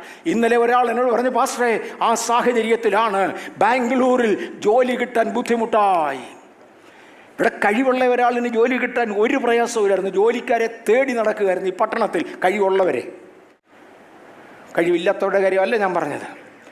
ഇന്ന സ്ഥിതി മാറി, ജോലി കിട്ടാതെയായി, പണത്തിന് പ്രയാസമായി, ശമ്പളത്തിന് പ്രയാസമായി, പലതിലും ബുദ്ധിമുട്ട് അനുഭവിക്കുന്ന പലരും കണ്ടേക്കാം. ഈ നിൽക്കുന്ന നിപ്പിൽ പരിശുദ്ധാത്മാവിൻ്റെ ഹൃദയത്തിൽ തരുന്ന ഒരു ധൈര്യത്തിനൊത്തവണ്ണം അടുത്ത പദം പറയട്ടെ. ഞാൻ അന്നേ പറഞ്ഞായിരുന്നു, പ്രാർത്ഥിക്കുന്ന സഭകൾക്ക് ഈ വലിയ പ്രശ്നം നേരിടേണ്ടതില്ല. പ്രാർത്ഥിക്കുന്ന വ്യക്തികൾക്ക് ആ വലിയ പ്രശ്നം നേരിടേണ്ടതില്ല. അതിനോട് സപ്ലിക്കേറ്റ് ചെയ്തുകൊണ്ട് ഇന്ന് പകൽക്കാലം പറയട്ടെ, ദൈവത്തിന് വേണ്ടി യുദ്ധം ചെയ്ത ശിംശോനെ, ഫെലിസ്ത്യ സൈന്യങ്ങളെ അടിച്ചിട്ടവനെ, ഇവിടെയെങ്കിലും വെള്ളമില്ലാതെ നീ ചത്തു വീഴുക എന്ന് തോന്നുന്നെങ്കിൽ നിന്നെ കൊണ്ടിരുത്തിയിരിക്കുന്നിടത്ത് വെള്ളമുണ്ടടാ, ഞാൻ ഒന്ന് ചവിട്ടിയാൽ മതി. ഇന്നിതിനകത്തിരിക്കുന്ന ദൈവ പൈതലേ, ദൂതൻ ഒന്ന് ചവിട്ടിയാൽ നിങ്ങൾക്കൊരു കുഴി പിളരുക. ഹല്ലേലൂയ. ഹാഗറേ, പണ്ട് തന്നെ അനുസരണ സ്വഭാവമുള്ള ഹാഗറെ, അങ്ങ് വന്നിരുന്നത് അങ്ങ് അറിയാതെ തന്നെ നീരുറവിൻ്റെ അരിയില. ഞാൻ നിന്റെ കണ്ണൊന്ന് തുറന്നേ ഉള്ളൂ. പക്ഷെ ശിംശോൻ അതുകൊണ്ട് പറ്റത്തില്ല. നിനക്ക് വേണ്ടി ഞാൻ ഒരു കുഴി ചവിട്ടി തുറക്കാൻ പോകുകയാണ്. ബാംഗ്ലൂർ പട്ടണത്തിൽ ദൈവത്തെ സേവിക്കുന്ന ആത്മാർത്ഥതയുള്ള ദൈവജനത്തിന് വേണ്ടി കുഴികൾ തുറക്കട്ടെ, ഉറവുകൾ തുറക്കട്ടെ, ഉറവുകൾ തുറക്കട്ടെ. സേവക സംഘം. ആമേൻ. അബ്രഹാമിൻ്റെ മകനെ യാഗം കഴിക്കുന്ന സാഹചര്യത്തിൽ ഈ ദൂതൻ ഇറങ്ങി വന്നു. ദൈവത്തിൻ്റെ ഓർഡറിലെ അനുസരണം പൂർത്തീകരിച്ചപ്പോൾ അവിടം കൊണ്ട് അബ്രഹാമിൻ്റെ പ്രവൃത്തികൾക്ക് ഡാഷിടുവാൻ ഒരു ദൂതൻ ഇറങ്ങി വന്നേച്ചു. ഒരു വിളി വിളിച്ചു, ഡബിൾ കോൾ, ഡബിൾ കോൾ. അബ്രഹാമേ, അബ്രഹാമേ. ദൈവത്തിന് സിംഗിൾ കോളും ഡബിൾ കോളും ഉണ്ട്. ഡബിൾ കോളുകൾ എമർജൻസി സിറ്റുവേഷനില്ല. സ്വർഗത്തിൽ നിന്നൊരു വിളി ഉയർന്നു. കാര്യം, അബ്രഹാം തൻ്റെ കയ്യിലിരുന്ന കത്തി ഉയർത്തി ബാലിനെ വെട്ടാൻ പോകുക. ഉയർത്തപ്പെട്ട കത്തിക്കും താഴെ കിടക്കുന്ന കുഞ്ഞിൻ്റെ കഴുത്തിനും ഇടയിൽ മില്ലി സെക്കൻഡ്സ് ഉണ്ടോ എന്ന് അറിഞ്ഞുകൂടാ, മേ ബി മൈക്രോ സെക്കൻഡ്സ്, ഒരു സെക്കൻഡിൻ്റെ ചെറിയൊരു ഭാഗമേ ഉള്ളൂ. അത്രയും സമയം കൊണ്ട് അബ്രഹാമിൻ്റെ കൈയുടെ മസിലുകളെ അറസ്റ്റ് ചെയ്യണമെങ്കിൽ പ്രത്യേക ദൈവശക്തി വന്നേ മതിയാകൂ. ഇല്ലെങ്കിൽ സാധാരണ വിളി നടക്കത്തില്ല. ഒരു വിളി വിളിച്ചു, അബ്രഹാമേ, അബ്രഹാമേ. ഞാൻ കഴിഞ്ഞ പ്രാവശ്യം ഇവിടെ പറഞ്ഞ ഇങ്ങനെയാ, അബ്രഹാമേ എന്നുള്ള വിളിയുടെ ആദ്യത്തെ ലീഡിങ് എഡ്ജ് നിങ്ങൾക്കറിയാമോ? ശബ്ദം സഞ്ചരിക്കുന്നത് ഒരു വേവ് ഫോമില. ആ ശബ്ദത്തിൻ്റെ ആദ്യത്തെ വേവിൻ്റെ ലീഡിങ് എഡ്ജ്, അതിൻ്റെ മുന്നിലത്തെ തുമ്പ് അബ്രഹാമിൻ്റെ കൈയെ തട്ടുകയും തൻ്റെ കൈ അറസ്റ്റായി, കൈ അനങ്ങത്തില്ല. യേശുവിൻ്റെ നാമത്തിൽ ദോഷം ചെയ്യാൻ നിൽക്കുന്ന ചിലതിൻ്റെ കൈകളെ, ചിലതിൻ്റെ ഹൃദയങ്ങളെ അറസ്റ്റ് ചെയ്യുന്ന ദൈവശക്തി. ഹല്ലേലൂയ. പിടിച്ചു നിർത്തുന്ന ദൈവശക്തി, പിടിച്ചു നിർത്തുന്ന ദൈവശക്തി അബ്രഹാമിന് വേണ്ടി ഇറങ്ങി വന്നു. ഉൽപ്പത്തി 22:11. പുറപ്പാട് പുസ്തകം 14:19 വരുമ്പോൾ ഇസ്രായേലിൻ്റെ മുമ്പിൽ നടന്നിരുന്ന ദൂതൻ ചെങ്കടലിൻ്റെ നടുവിൽ, വല്ലാത്ത സാഹചര്യങ്ങളുടെ നടുവിൽ, പിൻപിലൂടെ മിസ്രയീം സൈന്യം അനുഗമിക്കുകയാണ്. മുൻപിലേക്ക് പോകുവാൻ ചെങ്കടലായിരുന്നു. ദൈവം അതിനെ പിളർന്നു. ജനം അതിൻ്റെ നടുവിലേക്ക് ഇറങ്ങിയപ്പോൾ കാണുകയാ, ഇവർ കുഞ്ഞുകുട്ടി, ആബാലവൃദ്ധ മൃഗങ്ങളുമൊക്കെയായി നടക്കുകയാ. പക്ഷെ പുറകെ വരുന്നുണ്ട് മിസ്രയീമിൻ്റെ സൈന്യം. അവരുടെ കയ്യിൽ ഇരുമ്പ് രഥങ്ങളുണ്ട്. അവരുടെ ശത്രു നിങ്ങളെക്കാൾ ഉയർന്ന സ്പീഡിൽ പുറകെ നടന്നു വരുമ്പോൾ, ഇവരുടെ പുറകിൽ ഇസ്രായേൽ നടന്നു പോകുമ്പോൾ അവരുടെ പിൻപിൽ ഒരു ദൂതനുണ്ട്. ആ ദൂതൻ പതുക്കെ ഇവിടുന്ന് ടേക്ക് ഓഫ് ചെയ്തു. ആ മുൻപിൽ നടന്നു വരുന്ന ദൂതൻ ഇസ്രായേൽ ഇങ്ങോട്ട് വരികയാണ്. അവരുടെ മുമ്പിൽ ഈ ദൂതൻ നടക്കുകയാണ്. ഇവരുടെ പുറകിലൂടെ മിസ്രയീം സൈന്യം വരുന്നുണ്ട്. ജനം ഭയന്ന് ഓരോരുത്തൻ ഓടാൻ ശ്രമിക്കുക. ഈ മുൻപിൽ നിന്ന് ദൂതനുണ്ടല്ലോ, ഒന്ന് ടേക്ക് ഓഫ് ചെയ്തു. എന്നിട്ട് ഈ ജനത്തിൻ്റെ മുകളിലൂടെ ഒന്ന് പറന്നു. നിങ്ങളുടെ മുകളിലൂടെ ഇന്നൊന്ന് പറക്കട്ടെ. എന്നിട്ട് ഇവരുടെ മുകളിലൂടെ പറന്ന് ഈ സൈന്യത്തിൻ്റെ പിൻപിലോട്ട് ചെന്ന് നിന്നു. Praise the Lord. പിൻപിൽ വരുന്ന മിസ്രയീമിനെ ഇരുട്ട് കാണിച്ച് ഭയപ്പെടുത്തി ഒതുക്കി നിർത്തിയ തനി മലയാളം അതാ. ചില ശത്രു ശക്തികളെ ഒതുക്കുന്ന ദൂതന്, അവരുടെ പുറകിലോട്ട് വന്ന് നിന്നു. യഹോവയുടെ ദൂതൻ വന്നാലേ, കാവൽ കാക്കുന്ന ദൂതന്മാരെ നിങ്ങൾ എത്ര ആയിരമുണ്ട്, ഏതെല്ലാം സിറ്റുവേഷനിലാ. സംരക്ഷണം കൊടുക്കുന്ന ദൈവദൂതൻ അവരുടെ നടുക്കോട്ട് പോയി നിന്നു. പുറകോട്ടൊരു നോട്ടം നോക്കി, അങ്ങോട്ട് ഇരുട്ട് വ്യാപരിച്ചു. മുന്നോട്ടൊരു നോട്ടം നോക്കി, ഇങ്ങോട്ട് വെളിച്ചമുണ്ടായി. എനിക്കൊന്ന് ഈ ചർച്ചിൻ്റെ ഈ സ്റ്റേജ് പണിത ശേഷം ഒറ്റ പ്രാവശ്യമേ ഞാൻ ഇവിടെ പ്രസംഗിച്ചിട്ടുണ്ട്. അത് ഒരു 10 കൊല്ലമായി കാണും, 10 കൊല്ലത്തിൽ കൂടുതൽ. അന്ന് പരിശുദ്ധാത്മാവിൻ്റെ ഹൃദയത്തിൽ തന്ന ഒരാലോചന. ഈ സമയത്ത് പണ്ട് ദൂതനായിരുന്നു ഇവിടെ മുന്നിൽ. ദൂതൻ നടക്കുന്ന സ്പീഡിൽ ലെഫ്റ്റ് റൈറ്റ് ദൂതൻ നടക്കുന്ന സ്പീഡിലായിരുന്നു. ഇപ്പം ദൂതൻ ഇവിടുന്ന് മാറി ഇവരുടെ പുറകിലായി. ഇസ്രായേൽ ഇപ്പോഴും നടക്കുക. സ്പീഡ് കൺട്രോൾ ചെയ്യുന്ന ആരാന്നറിയാവൂ? ഇസ്രായേൽ. ഇവർ നടക്കുന്ന സ്പീഡിലെ ദൂതന് പറ്റുള്ളൂ. ഈ ദിവസങ്ങളിൽ സ്പീഡ് തീരുമാനിക്കുന്ന സഭയാണ്. സഭയുടെ കയ്യിൽ ആ സ്പീഡ് തീരുമാനിക്കുന്ന സഭയാണ്. നിങ്ങൾ ശരിക്കിരുന്നാൽ സ്വർഗത്തിലെ ദൈവം എളുപ്പം കൊണ്ടുപോകും. നിങ്ങൾ പതുക്കെ നിന്നാൽ ദൈവം പതുക്കെ നിന്നേ പറ്റൂ. കാര്യം നമ്മുടെ കയ്യിൽ കൺട്രോൾ തന്നുപോയി. ഏറ്റവും ഒടുവിൽ തീച്ചൂളയിൽ വിടുവിക്കുന്നവനായ ദാനിയേൽ 3-ാം അധ്യായത്തിൻ്റെ 28-ാം വാക്യത്തിലെ തീച്ചൂളയിൽ വെളിപ്പെടുന്നവനായ ദൈവശക്തി. ഈ യെശയ്യാവിൻ്റെ പുസ്തകം 63:9 ദൈവത്തിൻ്റെ സമൂഹദൂതൻ അവരെ രക്ഷിച്ചു എന്ന് കാണാം. Angel of his presence. ആ സമൂഹദൂതൻ എന്നുള്ള വാക്കിൻ്റെ അർത്ഥം ഏഞ്ചൽ ഓഫ് ഹിസ് പ്രസൻസ്. ദൈവം നേരിട്ട് ഇന്ന് ഇവിടെ വന്നിട്ടില്ല, പക്ഷെ ഇതിനകത്ത് ആ സാന്നിധ്യം അനുഭവിക്കുന്ന എത്ര പേരുണ്ട്? സത്യമായിട്ട് ആത്മാർത്ഥമായി സാന്നിധ്യം അനുഭവിക്കുന്ന നിങ്ങളുടെ കൂടെ ഒരു ദൂതനുണ്ട്. അതുകൊണ്ടാണ് ഈ ദൂതനെ വിളിക്കുന്ന പേരാണ് സമൂഹദൂതൻ. the angel of his presence. ഇന്ന് പകല പ്രസൻസ് ഇവിടെ ഉള്ളതിനായി സ്തോത്രം. ഞാൻ ഇന്നലെ ഓർഡിനേഷൻ സെക്ഷനിൽ ആളുകൾക്ക് വേണ്ടി പ്രാർത്ഥിക്കുമ്പോൾ എൻ്റെ തലയിലോട്ട് ഏതാണ്ട് ഡ്രോപ്പ് ചെയ്യുന്നത് എനിക്ക് നന്നായി അറിയായിരുന്നു. ആരംഭത്തിൽ ഞാൻ തിരിഞ്ഞു നോക്കി, എന്തോ ആരാണ്ട് ഇവിടെ ഇരുന്ന് ഓയിലുണ്ട്, അതെടുത്ത് ഒഴിക്കുക എന്ന് എനിക്ക് തോന്നി. ആരുമില്ല. ചില മിനിറ്റുകൾ കഴിഞ്ഞപ്പോൾ പിന്നെ ഏതാണ്ട് എൻ്റെ തലയിൽ ഒഴിച്ച ആ ദൂതനായി ഞാൻ കർത്താവിനെ സ്തുതിക്കുന്നു. യോബിൻ്റെ പുസ്തകത്തിൽ യോബ് പറഞ്ഞു, പാറ എനിക്ക് തൈല നദികളെ ഒഴുക്കി, ഞാൻ എൻ്റെ കാല് വെണ്ണയിൽ കഴുകി. തിക്കർ പ്രസൻസിനായി കർത്താവിനെ വാഴ്ത്തുകയാ. പാറ എനിക്ക് തൈല നദികളെ ഒഴുകി, പക്ഷെ ഞാൻ തൈലം കൊണ്ട് തീർന്നില്ല. എൻ്റെ കാൽ ഞാൻ വെണ്ണയിൽ കഴുകാൻ തുടങ്ങി. ഇന്ന് പകൽ തിക്നെസ് ഡിഫറൻസ് ഉള്ള ആത്മസാന്നിധ്യത്തിനായി പരിശുദ്ധാത്മാവിൻ്റെ കോൺസെൻട്രേഷനായി ദൈവത്തെ സ്തുതിക്കുകയാണ്. ഓ സമൂഹദൂതനെ ദൈവജനത്തിന് നടുവിൽ ഇറങ്ങി വരിക. Come on, take control. ഈ ദൈവജനത്തെ കൺട്രോൾ ചെയ്യേണ്ടതിന് Praise the Lord. ഉറപ്പിച്ച് നടത്തുന്ന സമൂഹദൂതൻ. ആ സമൂഹദൂതനെ കുറിച്ച് 99-ാം സങ്കീർത്തനത്തിൻ്റെ 11 എല്ലാ വാക്യം എല്ലാം മുഴുവൻ പറയത്തില്ല. നിന്റെ എല്ലാ വഴികളിലും, എൻ്റെ എല്ലാ വഴികളിലും. സത്യമായി വിശ്വസിക്കുന്നവർ ചേർന്ന് പറ, എൻ്റെ എല്ലാ വഴികളിലും, എൻ്റെ എല്ലാ വഴികളിലും. ഇത് വിളിച്ചു പറഞ്ഞവരുടെ മുമ്പിൽ ദൂതനെ ഇറങ്ങി വാ എല്ലാ വഴികളിലും, എല്ലാ വഴികളിലും, എല്ലാ വഴികളിലും. ഞാനിതിൻ്റെ ഒരു മറുവശം കൂടെ പറയാം. ദൂതന് നടക്കാവുന്ന വഴിയെ കൂടെ പോകാവൂ. അല്ലാത്ത വഴിയെ പോയാൽ ഒരു തട്ടും തന്നു വെച്ച് ദൂതൻ സ്ഥലം വിടും. ഈ കണ്ട അഴുക്കിനകത്തോടെ ചവിട്ടിക്കാനാണോടാ എന്നെ കൊണ്ടുവന്നെന്ന് ചോദിക്കും. ദൈവം നടത്തുന്ന വഴി ദൂതന് നടക്കാവുന്ന വഴിയാ.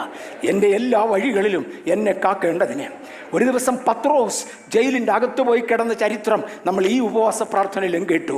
അപ്പോസ്തലപ്രവൃത്തികളുടെ പുസ്തകം 12-ാം അധ്യായത്തിൽ രാത്രിയിൽ കിടന്നുറങ്ങുമ്പോൾ വിലാപ്പുറത്തൊരു തട്ട്. ആരുടെ തട്ടുന്നത്? എന്നെ തട്ടുന്നത് ആരാ? ഒന്ന് ഉണർന്നു നോക്കിയപ്പോൾ നിൽക്കുന്നൊരു ദൂതൻ. ആളെ പിടികിട്ടിയില്ല. പത്രോസ് എഴുന്നേരെ മതി ഉറങ്ങിയത്, നീ എഴുന്നേറ്റ് നിന്റെ വസ്ത്രം ധരിക്ക്. എഴുന്നേറ്റ് വരികയും കയ്യിലെ ചങ്ങല കാണാനില്ല, കാലിലെ ചങ്ങല കാണാനില്ല. എഴുന്നേറ്റ് വസ്ത്രം ധരിച്ചു. എടുക്കട പുതപ്പ്, പുതയ്ക്കട പുതപ്പ്, നടക്കട എൻ്റെ പുറകെ. അമേ നസിയാര ലബേ നാസിയാര ഹല്ലേലൂയ. ചിലതിൻ്റെ മുമ്പില് പട്ടണത്തിലേക്കുള്ള പ്രധാന ഇരുമ്പ് വാതിൽ താനെ തുറക്കുവാൻ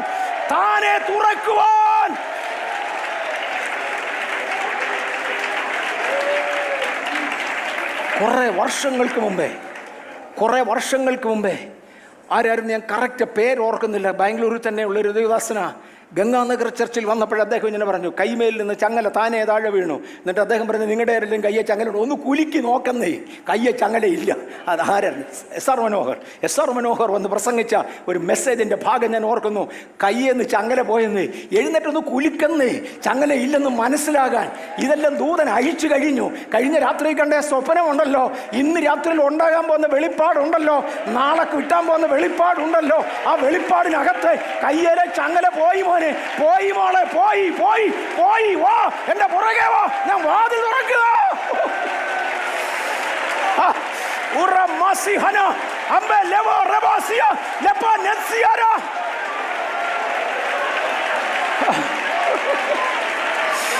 പട്ടണത്തിലേക്കുള്ള പ്രധാന വാതിൽ യേശുവിൻ നാമത്തിൽ തുറന്നു വരാം.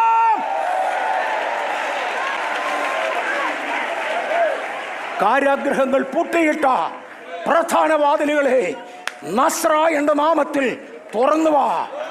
റോമൻ ഗവൺമെന്റിന്റെ അധികാരത്തിൽ നിന്ന് അവരുടെ പ്രസ്റ്റീജിയസ് ആയ പ്രധാന വാതിലെ ഓപ്പൺ അപ്പ്.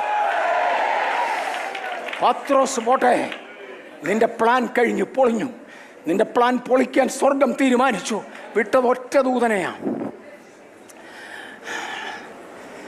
19-27-23 കപ്പലിൽ ഉറങ്ങിക്കിടക്കുന്ന പൗലോസിനെ ഒരു സന്ദേശം കൈമാറണം. എല്ലാവരും കിടന്ന് കരയുക, കപ്പലിപ്പം മുങ്ങും. 10-14 ദിവസമായി സൂര്യചന്ദ്രന്മാരെ കാണാനില്ല. എല്ലാവരും കൂടെ ഒരുപോലെ വിഷമിക്കുമ്പോഴാണ് സ്വർഗത്തിനൊരു എമർജൻസി മെസ്സേജ് പാസ് ചെയ്യാനുണ്ട്. ഇതിനകത്ത് നോക്കിയിട്ട് ഒറ്റ പ്രവാചകനേ ഉള്ളൂ, അത് പൗലോസാ. പൗലോസിനോട് അടുക്കലോട്ട് ദൂതനെ അയച്ചു വെച്ച് പറഞ്ഞു, പോയി പറഞ്ഞേച്ചുവാ. ഈ ദിവസങ്ങളിൽ ചില ദൂതന്മാരെ കാണത്തക്കതുപോലെ പ്രാർത്ഥിച്ച ദൈവമക്കൾ ചില അനുഭവങ്ങളിലേക്ക് ഇറങ്ങിവാ. ഉപവസിക്കുന്നതിന് മുമ്പ് ഇരുന്നത് പോലെ സാധാരണക്കാരൻ എപ്പോഴും നടക്കാനാണെങ്കിൽ പിന്നെ ഉപവസിച്ചിട്ട് എന്താർത്ഥം? ദൂതൻ ഇറങ്ങി വന്നു, ഒരു മെസ്സേജ് കൈമാറി. എന്നിട്ട് പറഞ്ഞു, ഞാൻ സേവിച്ച് നിൽക്കുന്ന യഹോവയുടെ ദൂതൻ വന്നു. എനിക്ക് കിട്ടിയ ധൈര്യം ഞാൻ നിങ്ങൾക്ക് കൈമാറുക. ആമേൻ. എനിക്ക് കിട്ടിയ ധൈര്യം ഞാൻ നിങ്ങൾക്ക് കൈമാറുക. എഴുന്നേറ്റ് ഭക്ഷിക്ക്. നിങ്ങളിൽ ഒരുത്തൻ്റെ ജീവൻ യേശുവിൻ്റെ നാമത്തിൽ പ്രതികൂലങ്ങളുള്ള ക്രിസ്തീയ പീഡയുള്ള ഈ മണ്ണില് ഒരുത്തൻ്റെ ജീവൻ നഷ്ടപ്പെടാതെ പരിപാലിക്കുന്ന സ്വർഗത്തിന്റെ കവാടങ്ങൾ യേശുവിന്റെ അധികാരത്തിൽ തുറക്കട്ടെ.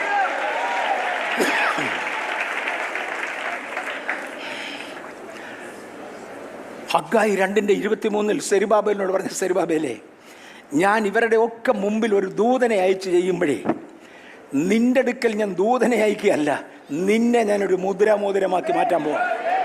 നീ പറഞ്ഞതാ, നിന്നെ ഞാനൊരു മോതിരമാക്കാൻ പോവാ. സുരേഷ് ബാബു വിശദമായിട്ട് തൊട്ടതാ, ഞാൻ ഇന്നങ്ങോട്ട് പോകുന്നില്ല. നിന്നെ ഞാൻ മോതിരമാക്കുക, ജാതികൾക്ക് ഞാൻ നിന്നെ നിയമമാക്കുക. യെശയ്യാവ് 49:8 ഒരു വാഗ്ദത്തമായത്, ഞാൻ നിന്നെ ജാതികളുടെ നിയമമാക്കും. നീ പറഞ്ഞാൽ നടന്നിരിക്കും. നീയാണ് പറഞ്ഞതെങ്കിൽ സംഭവം സംഭവിച്ചിരിക്കും. ഇന്ന് പകൽക്കാലം ചിലതൂടെ ചെയ്യുവാൻ ദൂതന്മാരുടെ സാന്നിധ്യം നമ്മുടെ കൂടെ ഇരിക്കട്ടെ. ഏഞ്ചാലിക് സപ്പോർട്ട്, അവരൊക്കെയും രക്ഷ പ്രാപിപ്പാനുള്ളവരുടെ ആത്മാക്കൾ തന്നെ, സേവകാത്മാക്കൾ തന്നെയാണ്. ഹാഗറിനെ നമ്മൾ തൊട്ടു. What is happening? ഓക്കെ, പക്ഷെ ശത്രുവിനുമുണ്ട് ഒത്തിരി ദൂതന്മാർ. ഇത് മറക്കരുത്. നിങ്ങൾ ഒരൊറ്റ സാമ്രാജ്യത്തിലെ ഒരാളല്ല, ഇവിടെ 2 സാമ്രാജ്യങ്ങളാണ്. ഒരു വശത്ത് ഞാൻ സ്വർഗീയ രാജ്യത്തിൻ്റെ സാമ്രാജ്യത്തിൻ്റെ വാഹകനാണെങ്കിൽ പൈശാചിക സാമ്രാജ്യം എനിക്കെതിരെ ഉണ്ട്. എതിലെതിരിഞ്ഞാലും യുദ്ധമാണ്, എങ്ങോട്ട് തിരിഞ്ഞാലും യുദ്ധമാണ്. എന്നെ കാര്യമെന്നറിയാമോ? സ്വർഗത്തിലെ ദൈവത്തിൻ്റെ വകയാണെന്ന് ലോകം കണ്ടതുകൊണ്ടാണ്. ഈ ആർക്കെതിരെയാണ് യുദ്ധമില്ലാഞ്ഞേ? യേശുവിനെതിരെ ഇല്ലായിരുന്നു. യേശുവിനെ കുറിക്കുന്ന എന്തെല്ലാം അപവാദങ്ങൾ പിശാച് പറഞ്ഞുണ്ടാക്കിയെന്നറിയാമോ? Violating the Sabbath law by healing a person. യേശുവിൻ്റെ ശുശ്രൂഷയെക്കുറിച്ച് മാത്രമേ അപവാദം പറയാനുള്ളൂ, വേറൊന്നിനെക്കുറിച്ചുമില്ല. എം എ ബ്രൂസിനെ കുറിച്ച് അപവാദം പറഞ്ഞ ഒരുപാട് പേരുണ്ട്. ദൈവത്തിൻ്റെ മഹാകരുണയാൽ ശുശ്രൂഷയെക്കുറിച്ചേ ഉള്ളൂ, അല്ലാതെ ഒന്നുമില്ല. ഭൂമിയിൽ ആരുടെയും കയ്യിൽ നിന്ന് 1 രൂപ വാങ്ങിച്ച് തിരിച്ചു കൊടുക്കാനില്ല. ഭൂമിയിൽ ഏതെങ്കിലും ഒരു മനുഷ്യനോട് വ്യാജമായ ഒരു ആവശ്യത്തിന് പോയിട്ടില്ല. ഭൂമിയിൽ എവിടെയെങ്കിലും ഒരു ദുഷ്പേര് വരുത്താൻ കൃപയാൽ ഞങ്ങളുടെ കുടുംബത്തിൽ ആരുമില്ല. ഈ സാഹചര്യത്തിൽ എന്തിനാണോ വഴക്കുണ്ടാക്കുന്നത്?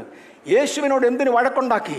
നിത്യതയിലെ ദൈവത്തിൻ്റെ പുത്രനായി ഭൂമിയിൽ ജീവിച്ച് തൻ്റെ സ്വന്തം തലമുറയുടെയും ശത്രുക്കളുടെയും മുമ്പിൽ നിന്നുകൊണ്ട് നിങ്ങളിൽ ആരെനിക്ക് പാപത്തെക്കുറിച്ച് ബോധം വരുത്തുമെന്ന് പരസ്യമായി വിളിച്ചു ചോദിച്ച നീതിമാനായ വചനം ജഡമായി അവതരിച്ച യേശുവിനെതിരെയും ആരോപണങ്ങൾ കൊണ്ടുവരുവാൻ പൈശാചിക സാമ്രാജ്യത്തിൻ്റെ ഉടമസ്ഥൻ ആളുകളെയാക്കിയിട്ടുണ്ട്. അവന്മാർ എഴുന്നേറ്റ് വെച്ച് പറഞ്ഞു, ഇവൻ സൗഖ്യമാക്കിയത് ശബത്തിലാ. പറ. ഒരു സ്ത്രീയെ ശബത്തിൽ സൗഖ്യമാക്കി, ഒരു പുരുഷനെ ശബത്തിൽ സൗഖ്യമാക്കി. സൗഖ്യമാക്കാനുള്ള ദിവസം ശബത്തല്ലടൂ. നിന്നെ ദൈവത്തെക്കാൾ കൂടുതൽ ശബത്തറിയാവുന്നത് ഈ വഴിയെ പോയവനാ. ശബത്തിൽ സൗഖ്യമാക്കി എന്ന കാരണത്തെ, എന്നാൽ നീ 1-2 സൗഖ്യമാക്ക്. എടാ, ഈ സൗഖ്യമായ പുരുഷൻ നിന്റെ കൂടെ അല്ലായിരുന്നോ കഴിഞ്ഞ നീണ്ട വർഷങ്ങൾ? എന്തടെ സൗഖ്യമാക്കാഞ്ഞത്? ഇപ്പോൾ യേശു സൗഖ്യമാക്കിയ ഈ കൂനിയായ സ്ത്രീ, അവൾ നാളുകളായി നിന്റെ കൂടെ അല്ലായിരുന്നോ? എന്തടെ സൗഖ്യമാക്കാഞ്ഞത്? ഇപ്പോഴെങ്കിലും ദൈവത്തിന് കരുണ തോന്നിയപ്പോൾ നിനക്കത് പാപമായി അല്ലേ? മർക്കോസ് 3:1 മുതൽ 6 വരെയുള്ള ചരിത്രത്തിലും ലൂക്കോസ് 10:10 മുതൽ 17 വരെയുള്ള ചരിത്രത്തിലും 2 പേരെ സൗഖ്യമാക്കിയതിനാൽ ശബത്ത് ലംഘിച്ചു എന്നവന്മാർ പറഞ്ഞു കളഞ്ഞു. Threatening to destroy the Jewish temple. യേശു തൻ്റെ ശരീരമെന്ന ശരീരത്തെക്കുറിച്ച് പറഞ്ഞു, ഈ മന്ദിരം പൊളിപ്പീൻ, ഞാൻ 3 നാളിനകം ഇതിനെ പണിയും. ഇന്നിതിനകത്തിരിക്കുന്ന ദൈവസഭയെക്കുറിച്ച് പറഞ്ഞു, ഈ മന്ദിരം പൊളിപ്പീൻ, ഞാൻ തിരികെ പണിയും. ആഗോള വ്യാപകമായ ദൈവസഭയെ നോക്കിയേച്ചു പറഞ്ഞു, നിങ്ങൾ പൊളിക്കാവുന്നതിൻ്റെ പരമാവധി പൊളിക്ക്. നീറോ കൈസർ മുതൽ ഇങ്ങോട്ട് പൊളിക്കാവുന്നവനെല്ലാം പൊളിച്ചതല്ലേ? ചില്ലർ സോഷ്യൽ മീഡിയക്കാരൻ വരെ പൊളിക്കാവുന്നതെല്ലാം പൊളിച്ചതല്ലയോ? പക്ഷെ എൻ്റെ 3-ാം നാൾ വരും, ഒറ്റക്കാഹളത്തിങ്കൽ ഇവന്മാരെ ഞാൻ ഇവിടുന്ന് മാറ്റും. ഈ മന്ദിരം ഞാൻ തിരിച്ചു പണിയും. ഈ മന്ദിരം നിങ്ങൾക്ക് പൊളിക്കാവുന്നിടത്തോളം പൊളിക്ക്, ഞാൻ ഇതിനെ തിരിച്ചു പണിയും. ഇതാണ് എൻ്റെ യേശു പറഞ്ഞത്. പറഞ്ഞ യേശുവിൻ്റെ വാക്കുകൾ മനസ്സിലാകാതെ പോയവൻ അതിനെ ദുർവ്യാഖ്യാനം ചെയ്തുകൊണ്ട് യേശുവിനെതിരെ അപവാദം പറഞ്ഞുണ്ടാക്കി. താൻ ഭൂതങ്ങളെ പുറത്താക്കുമ്പോൾ ഭൂതങ്ങളുടെ തലവനായ ബേൽസബൂലിനെ കൊണ്ട് ഭൂതങ്ങളെ പുറത്താക്കുന്നവനെന്ന് പറഞ്ഞുകൊണ്ട് അപവാദം പറഞ്ഞു, തന്നെക്കുറിച്ച് അവിഖ്യാതി പറഞ്ഞുണ്ടാക്കി. ക്ലെയിമിങ് ടു ബി ദ മഷിഹ, താൻ സാക്ഷാൽ മഷിഹയാകയാൽ മഷിഹയാകുന്നുവെന്ന് വിളിച്ചു പറഞ്ഞത് ഇവനൊന്ന് സുഹിക്കാതെ പോയി.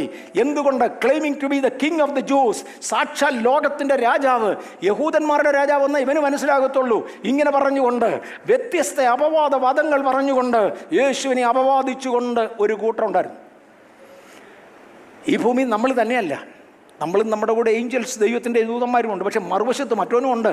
കാര്യം 2 സാമ്രാജ്യങ്ങളാണ് ഒരുമിച്ച് ഇവിടെ കിടക്കുന്നത്. ഇത് തമ്മിൽ എന്നും യുദ്ധമുണ്ട്. നമ്മൾ മിണ്ടാതിരുന്നാലും അവൻ മിണ്ടാതിരിക്കത്തില്ല. അതുകൊണ്ട് ദൈവമക്കളെ, മിണ്ടാതിരിക്കരുത്. നിങ്ങൾ കർത്താവിൻ്റെ രാജ്യത്തിന് വേണ്ടി പ്രവർത്തിച്ചേ മതിയാകൂ. പൗലോസ് അപ്പോസ്തലൻ എങ്ങനെയായിരുന്നു? ഞാനൊരു 10-20 കാര്യങ്ങൾ നോട്ട് ചെയ്തിട്ടുണ്ട്. ഒരു 10-20 കാര്യങ്ങൾ തന്നെക്കുറിച്ച് അപവാദം പറഞ്ഞുണ്ടാക്കിയത്. 2 കൊരിന്ത്യർ 10-ാം അധ്യായത്തിൻ്റെ 2 മുതൽ 6 വരെയുള്ള വാക്യത്തിൽ താൻ ജഡത്തെ അനുസരിച്ച് നടക്കുന്ന കേവലം ജഡീകനാണെന്ന് തികഞ്ഞ ആത്മീയനായ പൗലോസിനെ കുറിച്ച് അപവാദം പറഞ്ഞു. 2 കൊരിന്ത്യർ 10:7 അനാത്മീയനാണ് ഇവൻ, ക്രിസ്തുവിനുള്ളവനല്ല എന്ന് പറഞ്ഞു. 12:6 സ്വയം പ്രശംസക്കാരനാണ്, ഇവനിങ്ങനെ തന്നെത്താൻ പറഞ്ഞ് തള്ളുന്നവനാണ് എന്ന് ഇന്നത്തെ ഭാഷയിൽ എന്ന് പറഞ്ഞു. സഭയെ ഇടിച്ചു കളയുന്നവനാണ്, പണിയാൻ അറിയത്തില്ല എന്ന് 10:8. അധികാര ദുർമോഹിയാണ് എന്ന ആശയം 10:8. ശരീരത്തിൻ്റെ വ്യക്തിത്വമില്ലാത്തവനാണ്, വൃത്തികെട്ടവനാണ് എന്ന് 10:10. നിന്ദ്യമായ സംസാര ശൈലിയുള്ളവനാണ്, ആണുങ്ങളുടെ ഇടയ്ക്ക് വർത്തമാനം പറയാൻ അറിയാൻ വയ്യാത്തവനാണെന്ന് 11:6. ബുദ്ധിഹീനനാണ് എന്ന് 11:1, 11:16. മൂഢനാണ് എന്ന് 12:11. നിന്ദ്യമായ പ്രവർത്തികൾ ചെയ്യുന്നവനാണെന്ന് 10:11. ഇതെല്ലാം 2 കോരിന്ത്യർ അതിനെടുക്കുന്നത്. പുതിയ സ്ഥലങ്ങൾ എടുക്കാതെ സഭയ്ക്കകത്ത് പിരിവെടുത്ത് ഇതുകൊണ്ട് ചെലവ് കഴിയുന്നവനാണ്, ജീവിക്കുന്നവനാണെന്ന് 10:14, 11:7, 11:9. ഇങ്ങനെ ഇവന്മാർ പറഞ്ഞുകൊണ്ടിരിക്കുക. ബുദ്ധിഹീനനാണ്, വിവരമില്ലാത്തവനാണെന്ന് 11:1, 11:16. സഭയിലെ നിയമങ്ങൾ ഇവൻ അടിച്ചേൽപ്പിക്കുന്നവനാണ്, ഇവനെ ആരനുസരിക്കുമെന്ന് 11:2, 14. നിങ്ങളെ സ്നേഹിക്കാത്തവനും വളർത്താത്തവനുമാണെന്ന് 2 കോരിന്ത്യർ 11:11, 11:7. ഇങ്ങനെ അപവാദങ്ങൾ തുടരുന്നതേ ഉള്ളൂ കേട്ടോ, തുടരുന്നതേ ഉള്ളൂ. ഞാൻ ഈ പേരെടുക്കുന്നില്ല, കാര്യം ഒരുപാടുണ്ട്. അപവാദങ്ങൾ തന്നെ പറഞ്ഞുകൊണ്ട് നടക്കുമ്പോൾ പൗലോസ് പറയുകയാണ്, ഞാനാണേലേ മൃഗയുദ്ധം ചെയ്താൽ ജീവിക്കുന്നത്. ജീവിച്ചിരിക്കുമോ എന്ന് സംശയിച്ചായി എൻ്റെ പോക്ക്, പക്ഷേ ഞാൻ നല്ല പോർ പൊരുതു. ആമേൻ. ഞാൻ എൻ്റെ ഓട്ടം തികച്ചു. എൻ്റെ തേക്കാൻ സമയമായി, ഇന്നത്തെ സമയമായി, അതുകൊണ്ട് ഞാൻ ഇവിടോട്ട് നിർത്തുക. ഞാൻ നല്ല പോർ പൊരുതു, എൻ്റെ ഓട്ടം തികച്ചു, എൻ്റെ വിശ്വാസം കാത്തു, എൻ്റെ ശുശ്രൂഷ കാത്തു, എൻ്റെ അപ്പസ്തോലിത്വം തുടർന്നു, സഭകൾ രൂപീകരിക്കുന്നത് തുടർന്നു. ഏറ്റവും അവസാനത്തിൽ കഴുത്ത് വെട്ടി കഷണങ്ങളാക്കി മുറിച്ച് കൈസർ മാറ്റുന്നത് വരെ ദൈവം എന്നെ ഏൽപ്പിച്ച സകലതും ചെയ്തു. വരുവാനുള്ള കിരീടത്തിന് വേണ്ടി നോക്കി പാർക്കുകയാണ്. ഇന്നും എനിക്കൊരു നോട്ടമേ ഉള്ളൂ, കഴിയുമെങ്കിൽ നിങ്ങളെ തികഞ്ഞവരായി ക്രിസ്തുവിൻ്റെ മുമ്പിൽ കാഴ്ചവെക്കുക. ആമേൻ. കഴിയുമെങ്കിൽ കറ, ചുളുക്കം, വാട്ടം, മാലിന്യം ഇവയൊന്നുമില്ലാതെ നിങ്ങളെ നിഷ്കളങ്ക മക്കളാക്കി മണവാട്ടി സഭയാക്കി എൻ്റെ ദൈവത്തിന് മുമ്പിൽ കാഴ്ചവെക്കുക. എൻ്റെ യേശുവിന് പറയാനുള്ളത്, നീ എല്ലാം പറഞ്ഞുകൊണ്ടിരിക്കുമ്പോൾ ന്യായം കിട്ടാത്തവനെ പോലെ, രോമം കത്തിരിക്കുന്നവരുടെ മുൻപിൽ മിണ്ടാതെ നിൽക്കുന്ന കുഞ്ഞാടിനെ പോലെ ഞാൻ വായടക്കി നിന്നോളാം. പക്ഷേ എൻ്റെ രക്തം ചിന്തി എനിക്കൊരു സഭയെ വീണ്ടെടുക്കണം. അവസാനം അവരി ചേർന്ന് ഈ മണ്ണിനെ കീഴടക്കി സകല വാഴ്ചകൾക്കും സകല അധികാരത്തിനും അന്തം വരുത്തി സകലതിനെയും നീക്കിയ ശേഷം രാജ്യം എൻ്റെ പിതാവിൻ്റെ കയ്യിൽ ഏൽപ്പിക്കുകയും നിങ്ങളെ രാജാക്കന്മാരും നിയമജ്ഞരുമായി അവിടെ വാഴിക്കുകയും ചെയ്യുന്നതാണ് എൻ്റെ ദൗത്യം. ലോകത്തിൽ നിങ്ങൾക്ക് കഷ്ടമുണ്ടെങ്കിലും ധൈര്യപ്പെട്, ഞാൻ ലോകത്തെ ജയിച്ചു. ഇന്ന് യേശു ക്രിസ്തുവിൻ്റെ കഷ്ടങ്ങളിൽ പങ്കുള്ളവരാണെങ്കിലും ക്രിസ്തുവിനോടുകൂടെ പോകുവാൻ സമർപ്പിക്കപ്പെടുന്നവർക്കായി സ്തോത്രം.